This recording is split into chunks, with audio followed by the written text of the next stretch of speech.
There are kingdoms that rise from stone, kingdoms that rise from blood, and kingdoms that rise from memory. But Aquaman and the Lost Kingdom begins with something stranger than a throne. It begins with a man who already has everything he once thought he wanted and still finds himself drowning under the weight of it.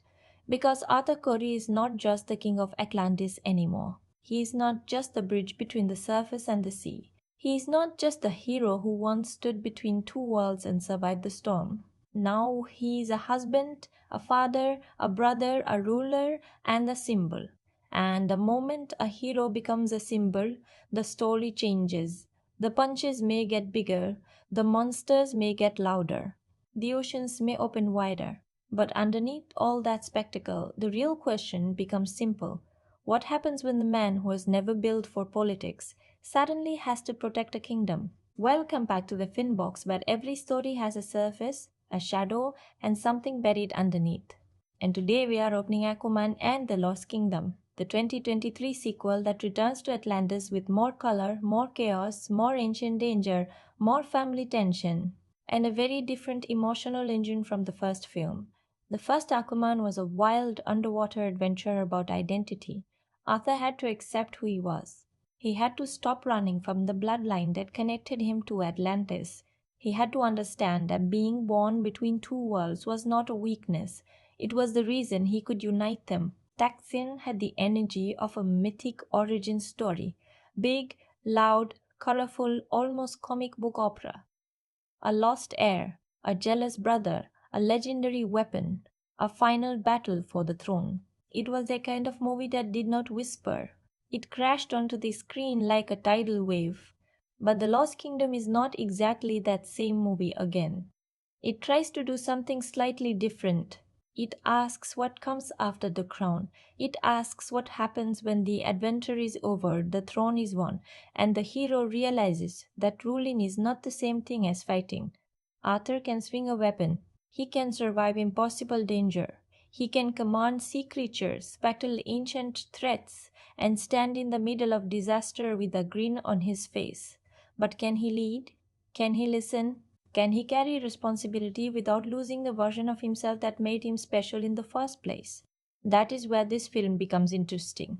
Because on the surface, Aquaman and the Lost Kingdom is a superhero sequel packed with ancient technology, underwater kingdoms, revenge, monsters, glowing weapons, lost civilizations, and world-ending stakes. It has the shape of a big fantasy action blockbuster. It wants you to feel the scale. It wants you to enjoy the madness. It wants to give you strange creatures, strange places, and moments that look like they came from the wildest corner of a comic book panel. But look closer, and the film is also about brotherhood. Not perfect brotherhood, not soft, easy, sentimental brotherhood. This is brotherhood built from rivalry, betrayal, pride, bitterness, old wounds, and the uncomfortable truth that sometimes the person you need most is the person you least want to trust. Arthur and Orm are not just two brothers forced into another adventure. They are two different answers to the same question. What does it mean to be a king? Arthur leads with instinct. Orm leads with discipline. Arthur feels first. Orm calculates first. Arthur belongs everywhere and nowhere. Orm belongs completely to Atlantis, but struggles to understand anything beyond it. One brother is messy, warm, impulsive, and human. The other is controlled, proud, sharp, and shaped by royal tradition. Put them together, and the film suddenly has its strongest pulse. That is the box we are opening today. Not just the box of Atlantis, not just the box of the Lost Kingdom itself, but the box of what this sequel is trying to be, why it sometimes works better than people give it credit for, and why it also struggles under the pressure of being part of a franchise at a very complicated moment. Because this movie arrived at a strange time. It was not just another sequel dropping into a clean cinematic universe with a clear future. It came with baggage. It came after years of changes around the DC film world. It came with audience fatigue, franchise uncertainty, reshoots being discussed online, shifting expectations, and a superhero landscape that no longer felt as unstoppable as it once did. So when you watch Aquaman and the Lost Kingdom, you are not only watching Arthur Curry fight a new threat. You are watching a film, trying to entertain, close a chapter, continue mythology, and survive the noise around it all at the same time, and that makes the experience layered. My personal rating for this film is 6.4 out of 10. That rating matters because this is not a movie I think is empty. It is not a disaster. It is not without charm. There is imagination here. There is energy here. There are scenes where the body dynamic between Arthur and Orm genuinely works. There are visuals that still carry that strange underwater fantasy identity. There are moments where Jason Momoa's looseness and Patrick Wilson's controlled intensity create a fun contrast that gives the movie life. But there are also places where the film feels rushed, places where emotion should land harder than it does, places where big ideas flash by before they are fully explored, places where the story wants to be about legacy, climate, kinship, family, revenge, ancient evil, and brotherhood all at once, but does not always have enough breathing room to make each piece feel complete. So we are going to be fair with this one. We are not here to simply defend it. We are not here to destroy it either. The film box is about opening the movie carefully. We look at what is inside. We ask why it was built this way. We ask what works, what falls short, what hidden ideas are buried beneath the spectacle, and why a film like this can still matter even when it is messy. Because sometimes the most interesting films are not the perfect ones. Sometimes the most interesting films are the ones caught between two versions of themselves. Aquaman and the Lost Kingdom wants to be a family comedy, a superhero adventure, a fantasy epic, an environmental warning, a revenge story, and a closing chapter. That is a lot of weight for one underwater kingdom to carry, and yet that pressure is exactly what makes it worth opening. So stay with me. We are going to dive beneath the glowing cities, beneath the giant creatures, beneath the jokes, beneath the battles, and beneath the franchise noise. We are going to look at Arthur not only as a superhero, but as a man trying to grow into a role he never fully asked for. We are going to look at Orm not only as a former villain, but as someone whose pride hides a deeper fear of being useless.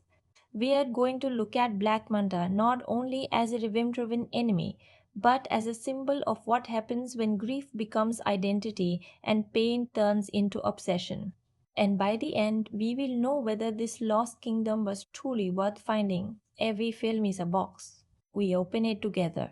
The most surprising thing about Aquaman and the Lost Kingdom is that its biggest battle is not really between Arthur Curry and the villain hunting him. It is between Arthur and the idea of growing up. That sounds strange for a film filled with underwater kingdoms, ancient machines, glowing weapons, dangerous creatures, and a threat powerful enough to shake the balance of the world. But this is where the movie becomes more interesting than its loudest scenes, because Arthur has already won the kind of victory most heroes spend an entire franchise chasing. He has the throne, he has the name, he has the power, he has the legacy, he has the family that once felt impossible, and somehow he still looks like a man trying to figure out where he is supposed to stand. That is the hook hiding underneath this sequel. Aquaman and the Lost Kingdom is not asking whether Arthur can punch harder than the next enemy. We already know he can. It is asking whether a hero built on freedom can survive responsibility. It is asking whether the wild man of the sea can become the steady hand of a kingdom without losing the chaos that made him lovable in the first place. Because Arthur Curry was never designed to be clean and polished. He was never the perfect royal son. He did not grow up inside palace walls learning laws, ceremonies, and political language. He grew up between worlds, part lighthouse kid, part Atlantean air, part outsider everywhere. That was always his power. He could move between the surface and the ocean because he never fully belonged to only one side. But in this film, that same gift becomes a burden. Now everyone wants something from him. Atlantis wants a king. The surface world needs protection. His family needs presence. His people need decisions. His enemies need weakness. And Arthur, for all his strength, is still emotionally built like a man who would rather solve a crisis with instinct than sit inside a room full of rules. That tension gives the movie its emotional engine. Then the film adds one of the smartest sequel ingredients it has, Om. Here is where it gets layered. The first film used Orm as the proud, dangerous brother standing between Arthur and the throne. He represented everything Arthur was not: royal discipline, Atlantean superiority, cold certainty, a belief that bloodline and tradition should decide the future. He was the brother Arthur had to defeat to become king. But in The Lost Kingdom, the movie does something more entertaining. It forces Arthur to need him. That changes the entire rhythm. Suddenly, the sequel is not only about a kingdom in danger, it is about two brothers who know exactly how to hurt each other, being forced into the same mission before either of them has fully healed. Arthur cannot pretend Orm is just the enemy anymore. Orm cannot pretend Arthur is just an unworthy outsider anymore. They have to look at each other not as symbols, but as family, and family is always more complicated than war. That is why their dynamic becomes the film's strongest hook, not because every joke lands, not because every emotional beat is perfect, but because there is something naturally fun about watching these two completely different men move through the same adventure. Arthur is loud where Orm is restrained. Arthur improvises where Orm calculates. Arthur trusts his gut. Orm trusts structure. Arthur is comfortable with mess. Orm looks personally offended by it. Together, they create the kind of fiction this movie badly needs. And behind that friction is a bigger idea. Maybe leadership cannot come from Arthur alone. Maybe the future of Atlantis cannot be built only on instinct or only on tradition. Maybe Arthur and Orm are two broken halves of a better king. One understands the heart, one understands the system. One knows how people feel, one knows how power works. One can unite through warmth, one can survive through discipline. The film does not always explore that idea as deeply as it could, but the idea is there, and once you notice it, the movie becomes easier to read. Then there is Black Manta, returning with a different kind of hunger. He is not just angry now, he is consumed. That matters because revenge in this movie is not presented as a temporary emotion. It becomes an identity. It becomes the thing that keeps him moving, thinking, building, hunting.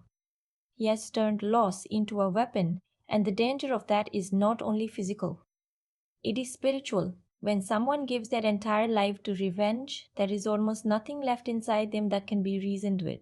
That makes him a useful opposite to Arthur. Arthur's life is expanding. He has more people to love, more duties to carry, more reasons to protect the future. Manta's life is shrinking. Everything narrows down to one target, one wound, one obsession. Arthur is learning that power must protect more than the self. Manta is trapped in the belief that power only matters if it can punish someone else. That contrast is where the movie's emotional stakes come from. And then beneath all of this, The Lost Kingdom brings in another layer: the fear of a world being poisoned by choices made long before the present generation. This is not subtle.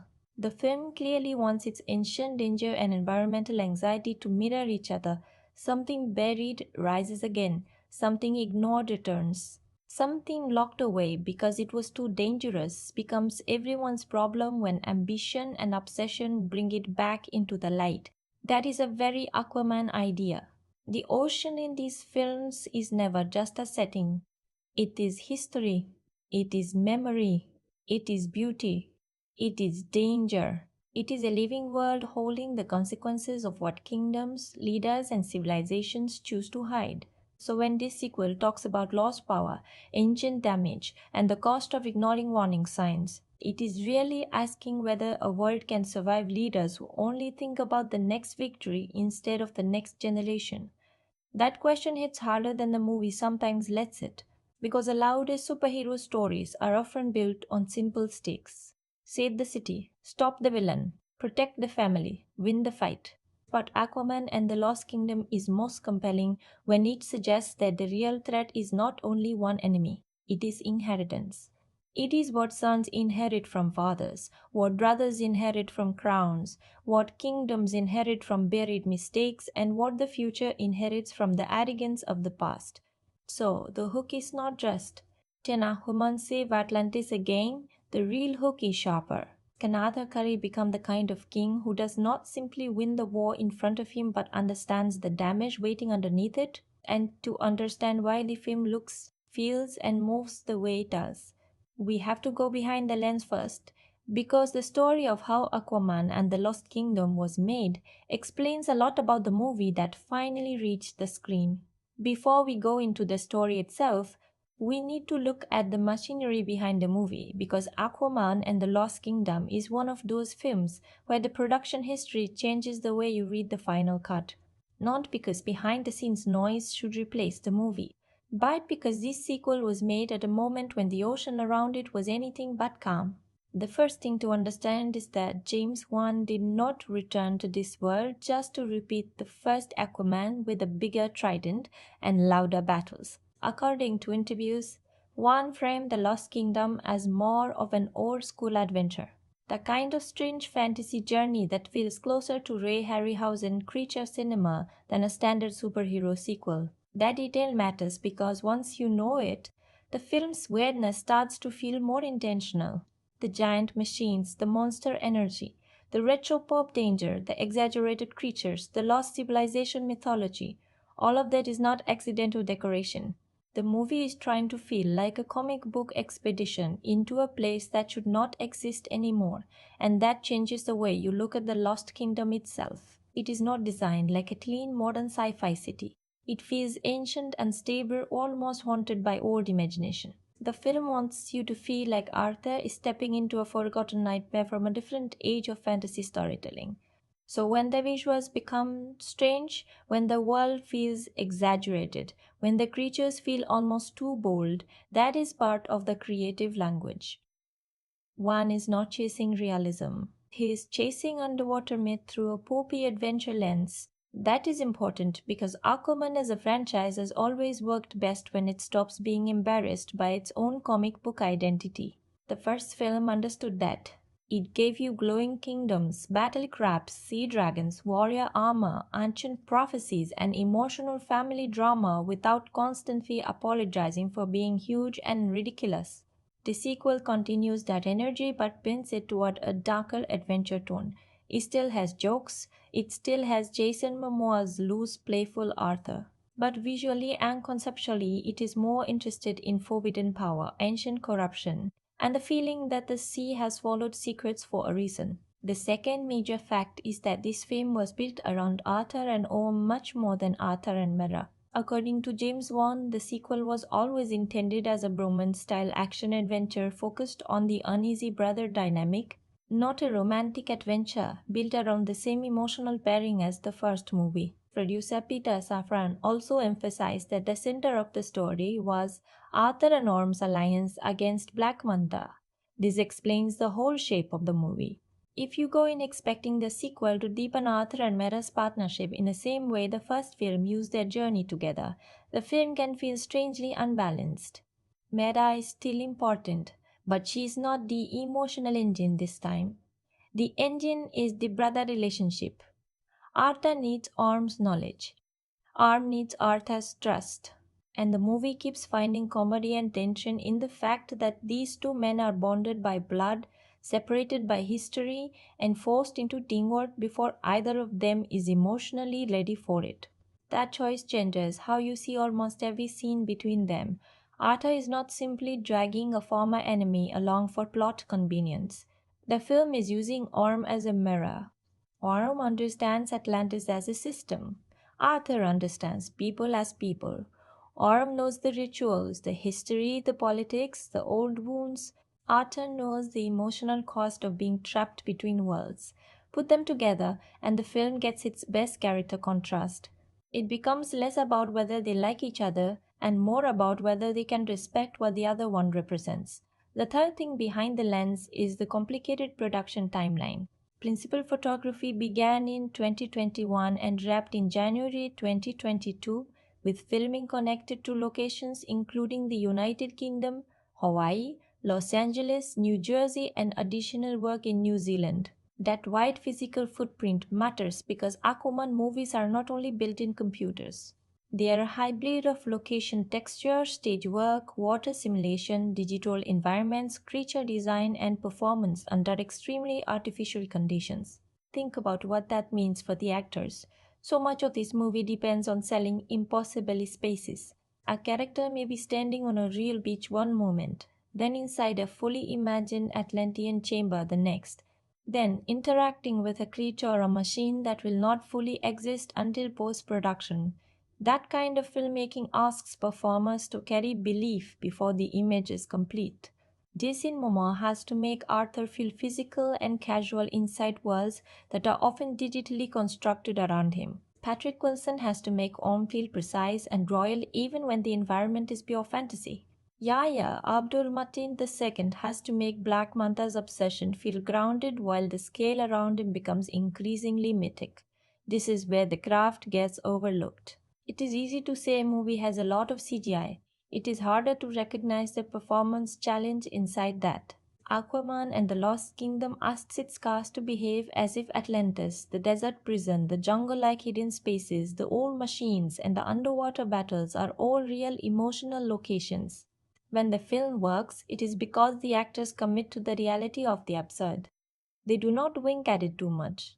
They play the big comic book world as something their characters have to survive. The fourth production fact is the reshoot conversation. There was a lot of online noise around additional photography, but James Wan pushed back against the idea that the film had massive reshoots, saying the extra filming was not that many days when added together and was complicated by the schedules of a high profile cast. This matters because it helps explain the difference between perception and the actual viewing experience. When a film arrives after delays, leadership changes, test screening rumors, and reshoot headlines, people often walk in oddly looking for cracks. Every rushed transition becomes evidence. Every reduced role becomes a theory. Every uneven emotional beat becomes part of a larger narrative. And to be fair, The Lost Kingdom does have moments that feel trimmed. Some story turns move quickly. Some characters feel less developed than they should. Some emotional consequences do not breathe long enough. But behind the scenes turbulence should not become the only lens. The better question is not simply did reshoots happen? Most blockbusters use additional photography. The better question is what does the final film feel like it is prioritizing? And the answer is clear. It prioritizes speed, brotherly friction, fantasy spectacle, and the villain's revenge arc over a slower political drama about Atlantis. That choice gives the movie energy, but it also costs it depth. The fifth fact is one of the most revealing casting and story adjustments. Willem Dafoe's Volko does not return, and once said the absence was tied to scheduling, which allowed the film to give Nicole Kidman's Atlana more space as Arthur's guide into Atlantean politics. That absence matters more than it might seem. Vulko was one of the first film's stabilizing figures.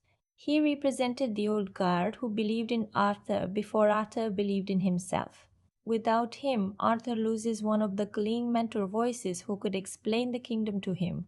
So the sequel shifts some of that weight toward Atlanta, and that changes the emotional flavor. Instead of Arthur being guided by a political teacher, he is guided more through family legacy. The advice comes from a mother who knows the throne is not only power, it is sacrifice, it is loneliness, it is the burden of becoming a public figure while still trying to remain a private human being. That shift connects directly to Arthur's fatherhood. According to Trailer Breakdown interviews, one highlighted family as a major focus, connecting Arthur's new role as a father with the movie's emotional stakes. Once you know that, the domestic scenes are not just comic relief, they are the whole point. Arthur holding his child, struggling with ordinary life, balancing kingly duty with family chaos. These moments are designed to make the superhero scale feel personal. The movie wants the threat to hit Arthur not only as a king but as a parent. The danger is no longer abstract. It is not just Atlantis under attack. It is his home, his bloodline, his future, his child's world. And that is why Black Manta returning as the central villain makes structural sense. In the first Aquaman, Manta was a dangerous side force with a personal wound. Here, that wound has grown into the main threat. According to production reporting and interviews, one had already seen Black Manta as someone who could return in a larger role because his conflict with Arthur was personal from the beginning. That changes how you see him. Manta is not just here because sequels need a returning villain. He is the emotional consequence of Arthur's past. He is what happens when a wound is not healed, only sharpened. And because Arthur now has more to lose, Mantha becomes more dangerous. He understands that hurting Arthur physically is not enough. To truly break a man who has become a fatherland king, you threaten what he loves and what he is responsible for protecting. So when we look behind the lens, the movie becomes clearer. It is an old school fantasy adventure shaped by a buddy brother structure, made through a complicated blockbuster process, carrying the weight of franchise uncertainty and trying to turn Atta's life from an origin story into a responsibility story. That does not make every choice work, but it does explain the movie's heartbeat. Aquaman and the Lost Kingdom is not simply asking what new monster can Arthur fight, it is asking what kind of man he becomes when the adventure is no longer about claiming the throne, but surviving what the throne demands from him. Aquaman and the Lost Kingdom is a 2023 superhero fantasy adventure directed by James Wan, starring Jason Momoa as Arthur Curry, Patrick Wilson as Owen, Yahya Abdul-Mateen II as Black Manta, Amber Heard as Mira, Nicole Kidman as Atlanta, Randall Park as Dr. Stephen Shin, Tamira Morrison as Tom Curley, and Dolph Lundgren as King Nereus. And before we open the story fully, here is a spoiler-free verdict first. This is not the cleanest DC sequel. It is not the deepest superhero film. It is not as fresh as the first Aquaman, and it does not always give its emotional ideas the space they deserve. But it is also not empty. It has a clear sense of fun, a strong brother dynamic, some wild comic book imagination, and enough visual personality to remind you why this version of Aquaman became interesting in the first place. It is messy, but it has a pulse, and that matters. At its heart, Aquaman and the Lost Kingdom exists because the first Aquaman did something many people did not expect. It turned one of DC's most misunderstood heroes into a full-scale fantasy blockbuster. Before that film, Aquaman was often treated like a joke by casual audiences. The guy who talks to fish, the underwater hero. The character people knew more from memes than mythology. But James Wan looked at that reputation and did not run away from the weirdness. He leaned into it. He made Atlantis huge, strange, colorful, violent, political, romantic, and mythic. So the sequel had a difficult job. It could not simply introduce Atlantis again. We had already seen the underwater kingdom. We had already watched Arthur claim the throne. We had already watched him accept his identity. So the Lost Kingdom had to ask a different question. What does Arthur do after becoming king? That is why this film exists narratively. The first movie was about inheritance. This one is about responsibility. The first movie was about Arthur accepting the crown. This one is about Arthur discovering that a crown is not a prize, it is a weight. It is a promise you make every day, even when you are tired, even when you feel unprepared, even when every decision makes someone angry. And that is a very different emotional place for him. Arthur Curry has always been most interesting because he does not feel like a traditional royal hero. He is not polished. He is not elegant. He is not built for ceremonies and quiet rooms. He is physical, emotional, impulsive, funny, stubborn, and deeply human. He would rather move than sit. He would rather fight than negotiate. He would rather protect someone directly than speak like a politician. But now he has to be more than the guy who charges into danger. That is the tension the movie wants to explore. Arthur has the strength of a warrior, but does he have the patience of a ruler? He has the heart of a protector, but does he understand the long game of leadership? He can save people in the moment, but can he build a future that keeps them safe after the battle is over? The genre here is superhero fantasy, but the flavor is more specific than that. This is an underwater kingdom adventure with buddy comedy energy, family drama, revenge thriller stakes, environmental warning signs, and ancient civilization mystery. It is part comic book film, part fantasy quest, part creature feature, and part brother road movie, except the road is sometimes a desert prison, sometimes a hidden jungle, sometimes the ocean floor, and sometimes a kingdom buried under old mistakes. That mixture is both a film's charm and its weakness. Because when the Lost Kingdom commits to being strange, it becomes more entertaining. When it lets Arthur and Orm clash, it finds rhythm. When it shows us weird corners of this universe, it feels alive. But when it tries to carry too many serious ideas at once without slowing down, the emotional weight becomes thinner than it should be. Still, the core is easy to understand. This is a story about a king who does not feel fully ready, a brother who has lost his place in the world, and an enemy who has allowed revenge to replace everything else inside him. Arthur is fighting to protect a future. Orm is trying to understand whether he still has a purpose. Black Manta is trying to turn pain into destruction. Three men, three relationships with power, three different ways of responding to loss. That is what the movie is really built around. And then there is the Lost Kingdom itself. Without spoiling the major details yet, the title is not just there because it sounds cool. A Lost Kingdom and fantasy storytelling usually means more than a hidden place. It means buried history. It means old choices that never truly disappeared. It means something people try to forget because remembering it would force them to admit what went wrong. That is why the title fits the film's deeper idea. The danger here does not simply come from outside Atlantis, it comes from what history has left behind. Something old returns because someone in the present is desperate enough to use it. That is a classic fantasy pattern, but it also connects nicely to the movie's environmental themes. The past is never fully dead. Buried damage has a way of rising again. So, who is this film for? If you enjoy superhero movies that take themselves seriously every second, this may frustrate you.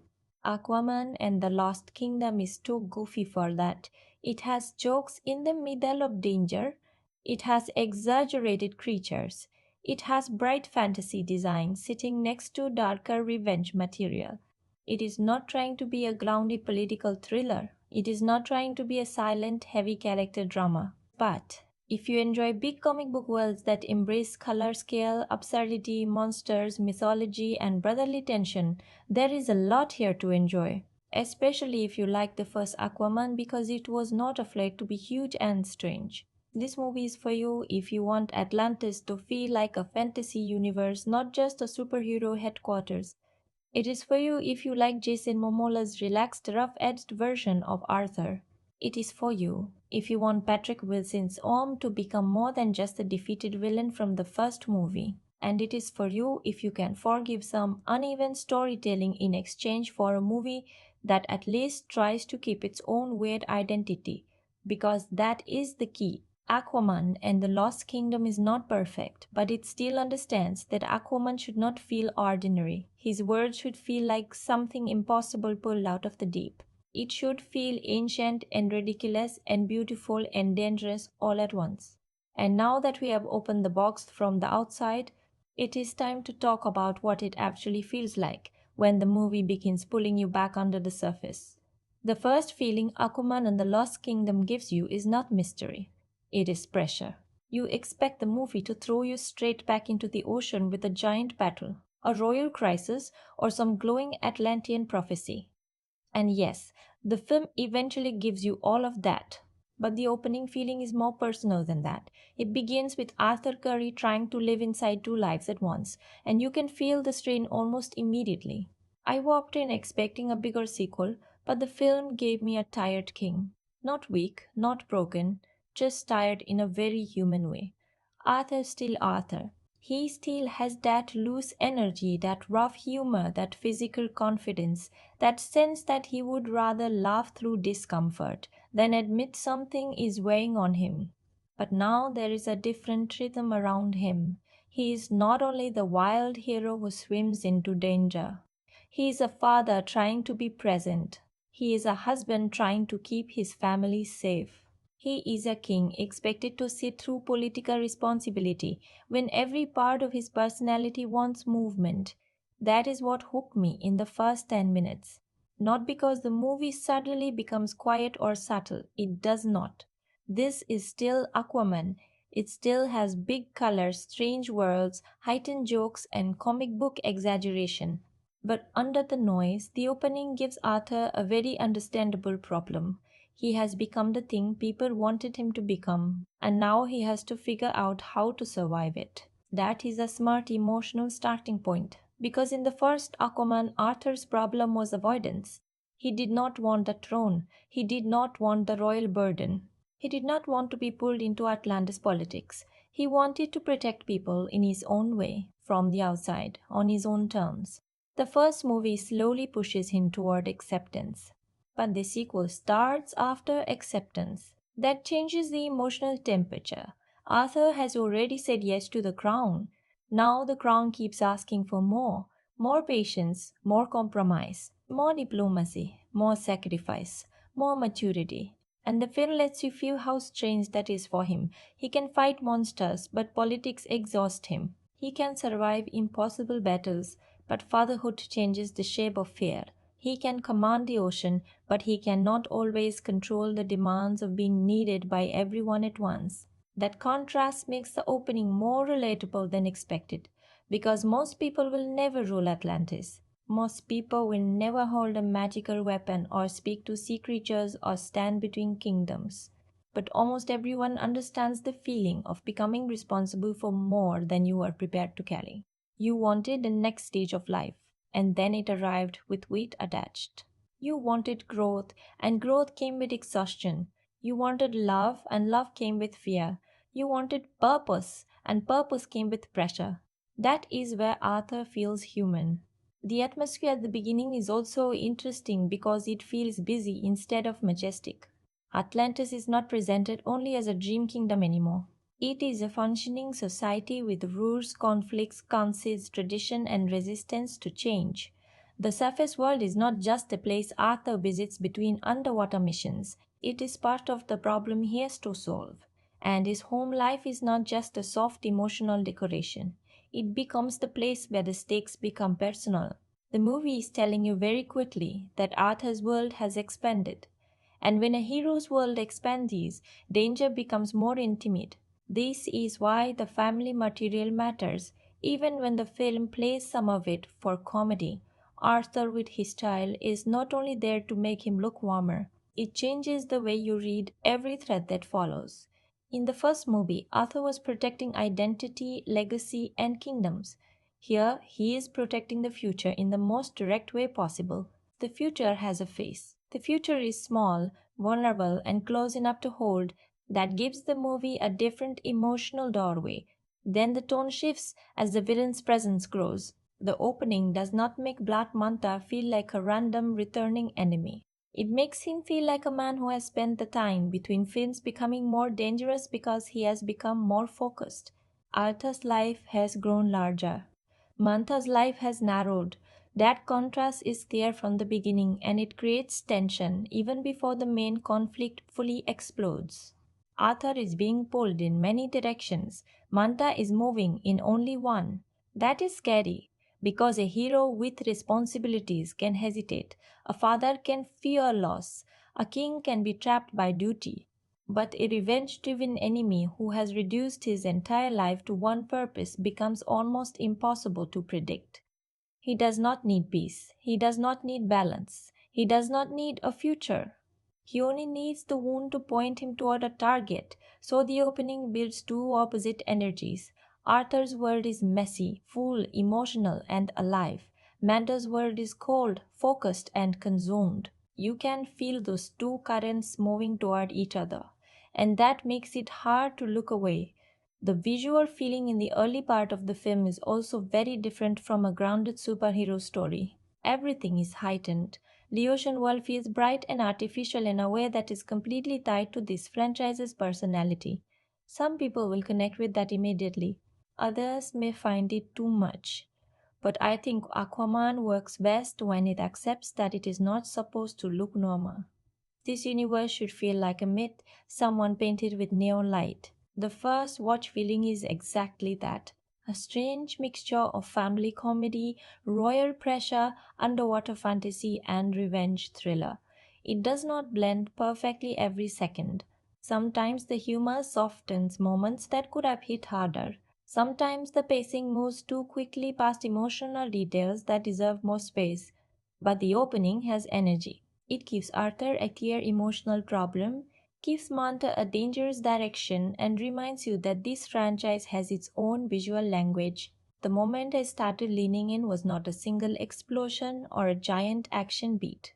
It was the realization that Arthur is now surrounded by things he cannot simply punch his way out of: fatherhood, leadership, politics, trust, old enemies, old family wounds, a kingdom that expects him to become more serious than he naturally is. That is a good place to begin. Because the best superhero sequels do not only ask what new villain can challenge the hero's strength, they ask what new stage of life can challenge the hero's identity. And in this film, Arthur's identity is under pressure from every side. He is still the man from the lighthouse, he is still the king of Atlantis, he is still the bridge between two worlds. But now he has to become something harder. He has to become steady. And for a hero built like a storm, that might be the most difficult transformation of all. What makes Aquaman and the Lost Kingdom visually interesting is that it does not try to make the ocean feel realistic in a documentary sense. It tries to make the ocean feel mythic. That is a different goal. Real water is dark, heavy, difficult, and often visually flat once you go deep enough. But this film treats the underwater world like a dream space where kingdoms glow, armor reflects impossible light, creatures move like living legends, and ancient technology feels half magical, half industrial. That choice defines the entire cinematic language. The camera rarely wants Atlantis to feel small. It moves like it is gliding through a world too large for the frame. Wide shots open the space vertically and horizontally, reminding you that underwater geography is not built like surface geography. Characters do not simply walk through rooms, they float, rise, sink, turn, and move through depth. That changes the feeling of power. On land, power is often shown by who stands tallest. Underwater, power is shown by who controls space in every direction. Arthur's physicality matters because of that. Jason Momoa plays him like someone who belongs in movement. Even when Arthur is still, he feels ready to push forward. The camera understands this. It often frames him as a body of momentum, someone whose emotional state is tied to motion. When Arthur is frustrated, the scenes feel restless. When he is fighting, the visual rhythm becomes more muscular. When he is with family, the camera softens just enough to remind you that beneath the armor and royal title, this is still a man trying to protect a home. Om is filmed differently. Patrick Wilson's Orm has a controlled visual presence. He feels sharper, more symmetrical, more contained. The camera often lets him stand or move with royal precision, and that contrast is important. Arthur looks like instinct, Orm looks like training. Arthur feels like a wave crashing into the frame. Orm feels like a blade placed carefully in the center of it. When they share scenes, the film does not need to explain their difference through dialogue. You can feel it in posture, blocking, and rhythm. That is one of the best technical choices in the movie. The film's editing also plays into the buddy adventure structure. It moves quickly, sometimes too quickly, but the intention is clear. The movie wants a pulpy, forward driving rhythm. It does not linger like a slow political epic. It cuts from royal pressure to family comedy, from revenge material to fantasy danger, from brother tension to creature chaos. That pace keeps the film alive, but it also creates one of its weaknesses. Emotional beats sometimes need more silence than the edit gives them. This is where the technique both helps and hurts the story. Fast editing supports Arthur's personality. He is not a slow, ceremonial hero. He is impulsive, he acts, he reacts, he moves. So fast rhythm fits his energy. But the story around him is about responsibility, fatherhood, kingship, and old consequences. Those ideas need breathing room. When the edit rushes past them, the film can feel like it is skipping the emotional shadow behind the spectacle.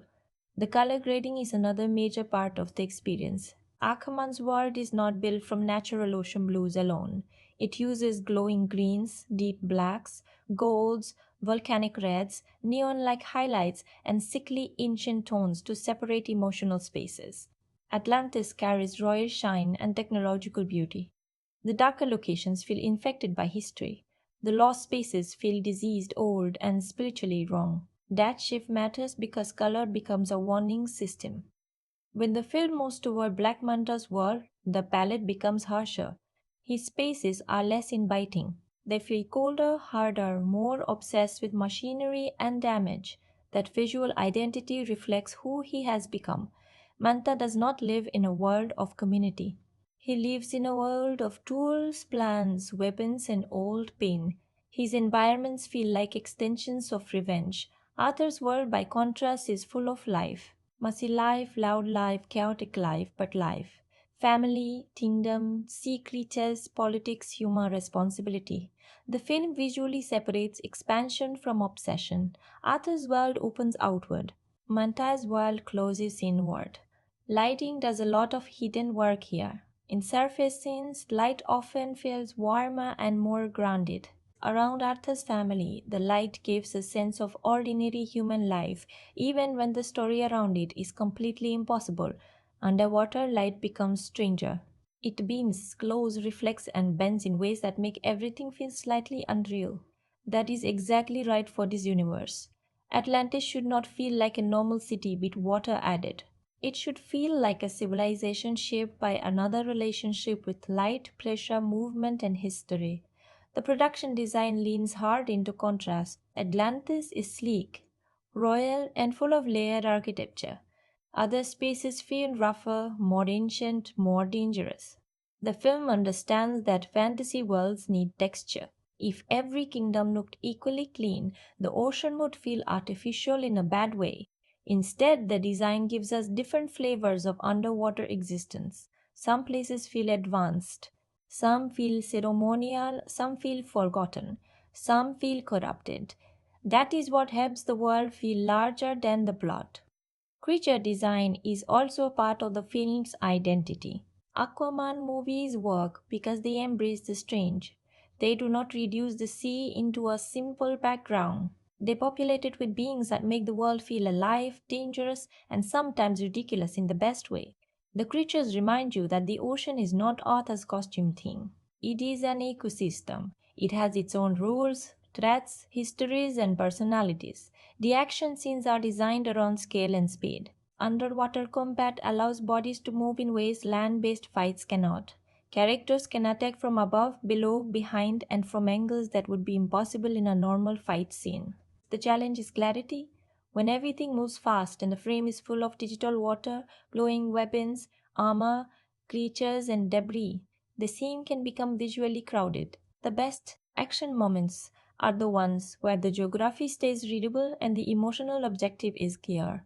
That is why Arthur and Orm's scenes often work better than the biggest chaos around them. Their conflict has clean visual meaning. Two brothers, two styles, two histories, one mission.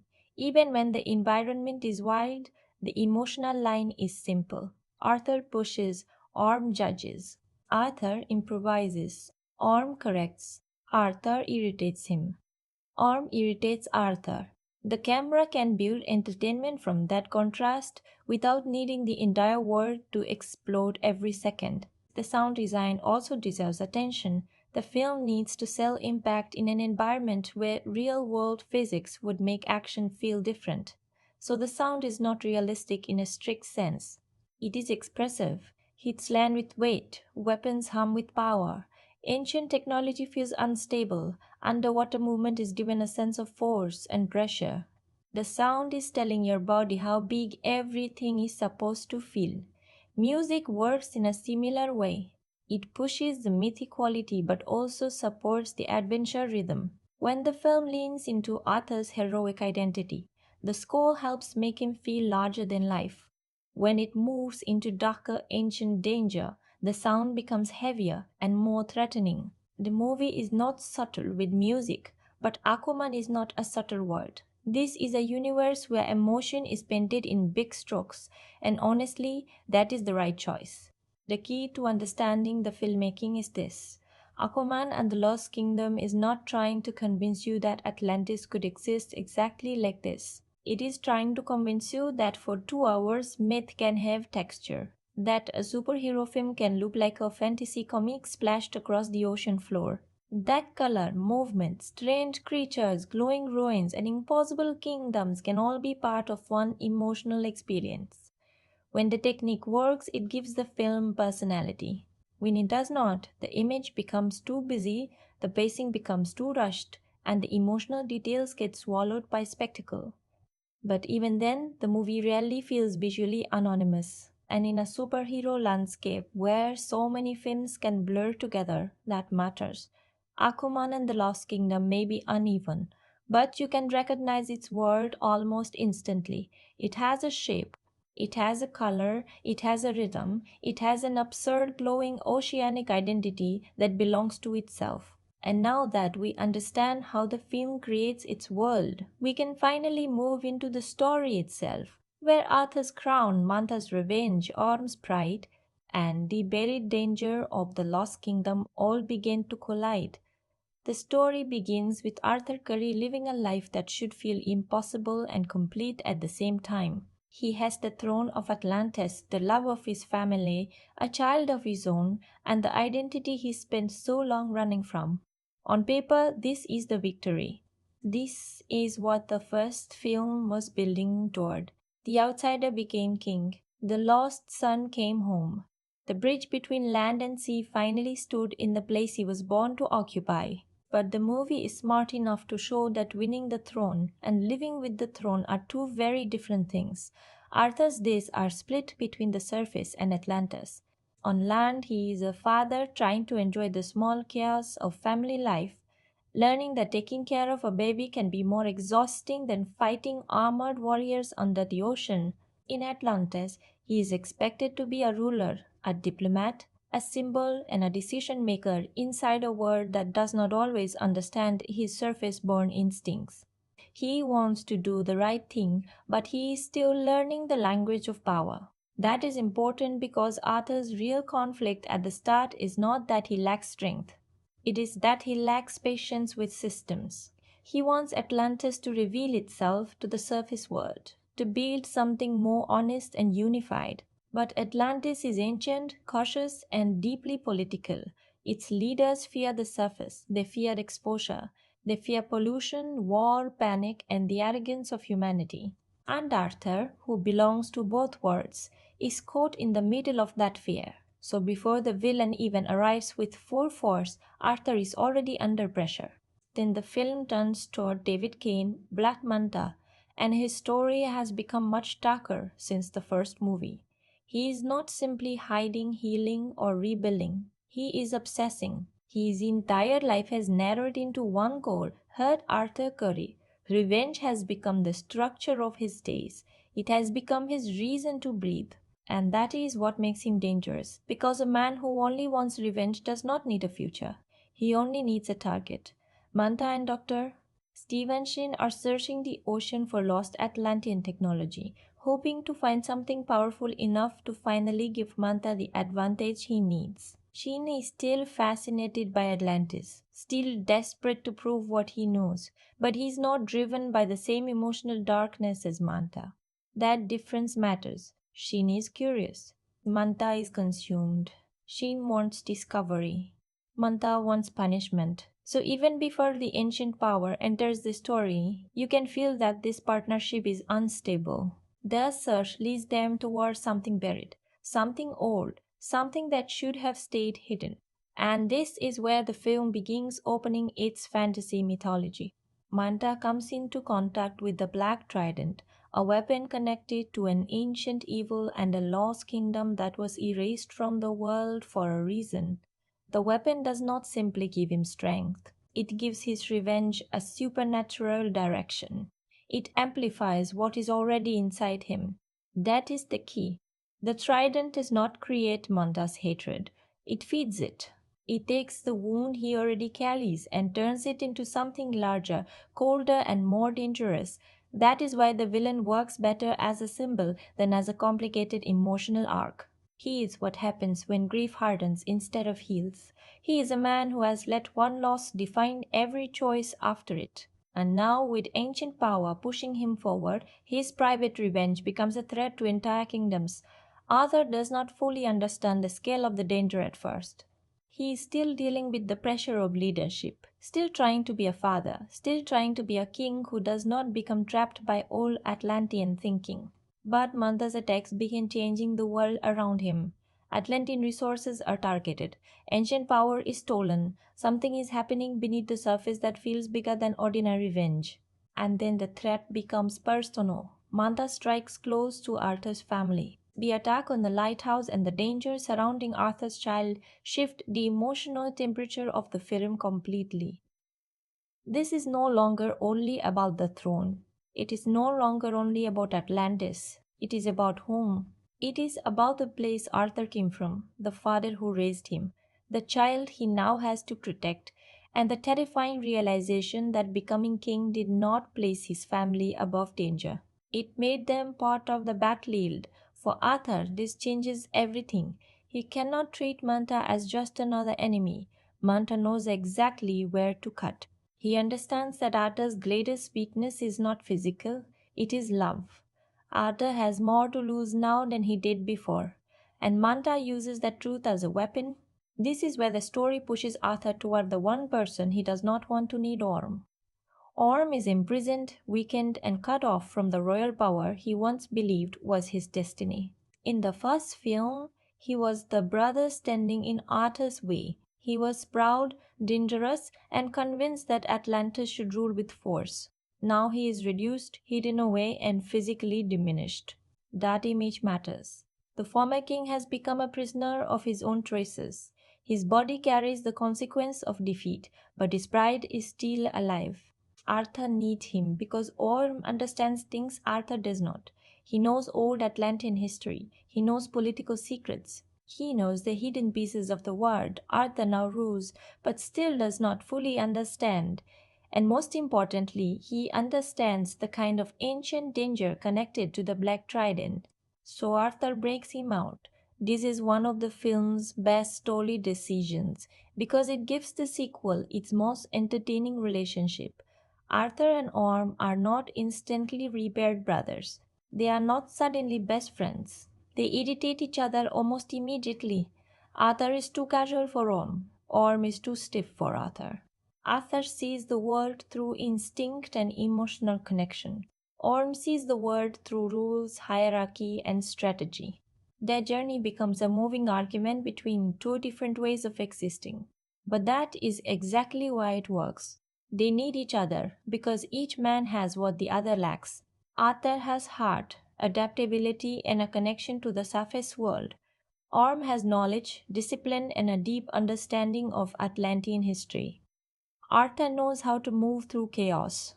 Orm knows how to read the old systems that created the chaos. The film turns their brotherhood into a survival tool. As they follow the trail, the story becomes a quest. Arthur and Orm move through dangerous places, strange environments, and hidden corners of the world where Atlantis' past keeps bleeding into the present. The adventure has a rough, pulpy quality. It is not a detective story in a quiet sense. It is a fantasy chase full of creatures, traps, or technology, and the feeling that each step brings them closer to something that was intentionally buried. Meanwhile, Manta grows stronger under the influence of the Black Trident. His equipment becomes more dangerous. His plans become more destructive, and the ancient force behind the weapon begins to reveal itself as more than a tool. It is tied to Kordax, a figure from Atlantis' buried history, and to Necrus, the Lost Kingdom itself. This is where the title becomes meaningful.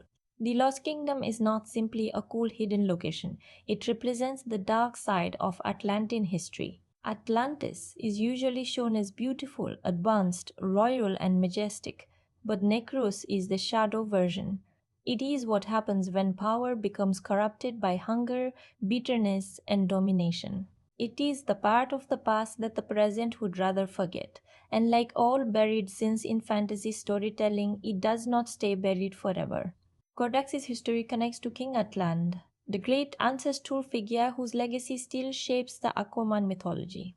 The conflict between brothers in the ancient past mirrors the conflict between Arthur and Orm in the present. That parallel is not subtle, but it is effective. The film is showing two versions of brotherhood, One brotherhood collapsed into corruption and destruction, the other still has a chance to become something better. That is the emotional spine of the movie. Arthur and Orm are not only trying to stop Manta, they are also being tested against history. Will they repeat the old pattern of rivalry and pride? Or will they break it? Can two brothers shaped by the same bloodline choose trust where the past chose division? As the truth becomes clearer, the environmental threat also grows. The ancient power being used by Manta is connected to destructive energy that can heat the planet and destabilize the world. The film is not subtle about this, and honestly, it does not need to be. Aquaman's mythology is one of the few superhero worlds where environmental danger feels naturally connected to the hero's identity. He is not just saving cities. He is connected to the ocean, to ecosystems, to the balance between surface and sea. So when the world begins physically reacting to what Manta is unleashing, the threat feels thematically appropriate. The surface and Atlantis are not separate after all. Damage in one world becomes damage in the other. That is one of the film's strongest ideas. Arthur's entire life proves that separation is an illusion. The two worlds are connected whether they admit it or not. The problem is that the story sometimes moves through this idea too quickly. It has enough material for a deeper political and environmental drama, but it often chooses momentum instead. The result is that the theme is clear, but not always fully explored. Still, the emotional point remains powerful. The future cannot survive if the people in charge keep treating worlds as separate just because it is convenient. Arthur eventually brings the larger threat to Atlantis, and the conflict expands. Mara Atlana, King Nereus, and the Atlantean forces become involved as the danger becomes impossible to ignore. But even as the scale grows, the movie keeps returning to the personal stakes. Arthur's child is at risk. Manta's revenge is aimed at the heart of Arthur's family. Orm must decide whether he is still trapped by old pride or capable of becoming something more useful than the king he once tried to be. The final movement of the story brings everyone toward Necrus, the lost kingdom frozen in darkness and ancient corruption. This is where the film's fantasy identity becomes fully visible. Necrus feels like a dead kingdom that remembers its own hatred. It is not just a place, it is a warning. It shows what happens when power becomes isolated from compassion, when leadership becomes domination, when family conflict grows into historical disaster. Manta uses Arthur's son as part of the plan to free Cordax because the ancient evil needs royal blood to return. That choice makes the final conflict deeply personal and mythic at the same time. On one level, it is a father trying to save his child. On another, it is the present generation trying to stop the worst part of the past from being reborn. Arthur fights Manta, but the more important battle is against the cycle itself. Manta is locked inside revenge. Corax is locked inside ancient bitterness. Orm was once locked inside royal pride. Arthur's task is not only to defeat the enemy in front of him, but to prove that the bloodline can make a different choice. He has to protect his son without becoming ruled by fear. He has to trust Orm without forgetting what Orm has done. He has to save Atlantis without becoming the kind of king who only understands war. And Orm's decision in the climax is the emotional payoff the movie has been building toward. He helps Arthur not because he is suddenly perfect and not because the past has been erased, but because he finally understands that kingship was never only about power. It was supposed to be about protecting something beyond yourself. By standing with Arthur, Orm begins to reclaim his purpose in a way that does not require a throne. That is a stronger ending for him than simply becoming king again. The final defeat of the ancient threat closes the immediate danger, but the film does not end by pretending everything can go back to the way it was. Arthur has changed. He has seen what secrecy, fear, and buried history can become. He understands that Atlantis cannot keep hiding forever. The separation between land and sea has created too much mistrust, too much ignorance, and too much damage. So Arthur makes the choice he has wanted to make from the beginning. He reveals Atlantis to the surface world and steps forward as both king and bridge. This is not just a political move, it is the completion of his emotional journey. He stops treating his two identities as separate lives he has to juggle. He accepts that his purpose is to bring them together, even if that choice is risky, difficult, and unpopular. That is the Arthur Curry version of leadership. Not perfect, not polished, not traditional, but honest. And the story closes with the feeling that Arthur has finally become a different kind of king. He is still funny, still messy, still impulsive, still the man from the lighthouse. But now he understands that being a king is not about looking royal. It is about taking responsibility for the future, even when the future is complicated. That is why the story works better when you look past the noise. It is not only a sequel about stopping Black Manta, it is about a father learning fear, a brother learning humility, a villain being consumed by revenge, and a kingdom learning that survival depends on opening itself to the world it once rejected. Arthur began this film overwhelmed by two lives. He ends it by choosing one larger life that contains both. And that is the moment the box opens completely. What Aquaman and the Lost Kingdom does best is understand that Arthur Curry works because he is not elegant. That sounds simple, but it is actually the foundation of this version of the character. Jason Momoa does not play Arthur like a perfect mythic prince who finally accepted his destiny and now moves through every scene with royal grace. He plays him like a man who has power before polish, a man who can command oceans but still looks more comfortable holding a drink with his father than sitting in a throne room, a man who can become king but cannot magically become the kind of king Atlantis expected. That is why Momoa still commands this queen here. His performance works because he keeps Arthur emotionally readable. You can see when Arthur is joking to avoid discomfort. You can see when he is frustrated by politics. You can see when fatherhood has softened him in ways he does not fully know how to express. And you can see when fear cuts through his confidence. Especially when the danger moves toward his family, Momoa gives Arthur a sharper vulnerability. He is still powerful, still funny, still physically dominant, but now he has the fear of a parent inside him. That gives his heroism more weight. The specific scenes that prove this are not only the large action moments, the quieter family scenes matter just as much. Arthur with his son, Arthur with his father, Arthur trying to balance ordinary home chaos with impossible royal duty. These are the moments that remind you why this character became popular. He is not interesting because he is perfect. He is interesting because he is powerful and still human enough to look overwhelmed. But the real acting spark of the movie is the pairing between Jason Momoa and Patrick Wilson. Patrick Wilson understands exactly what Orm should be in this sequel. He does not play him as a villain pretending to be a hero. He plays him as a proud royal who has been stripped of everything except his standards. Orm's posture, voice, expressions, and control irritation all make him feel like someone who still believes he was raised correctly, even when life has proven his worldview incomplete. That is funny, but it is also sad. Orm is not just annoyed by Arthur's behavior, he is unsettled by Arthur's freedom. That is what makes their scenes work. Arthur moves through the world like rules are negotiable, almost like rules are the only thing preventing civilization from collapsing. Put those two together, and the movie suddenly has rhythm. Their contrast gives the film a buddy adventure energy that feels natural, not forced. Arthur teases, Orm judges, Arthur improvises, Orm analyzes, Arthur trusts feeling, Orm trusts control.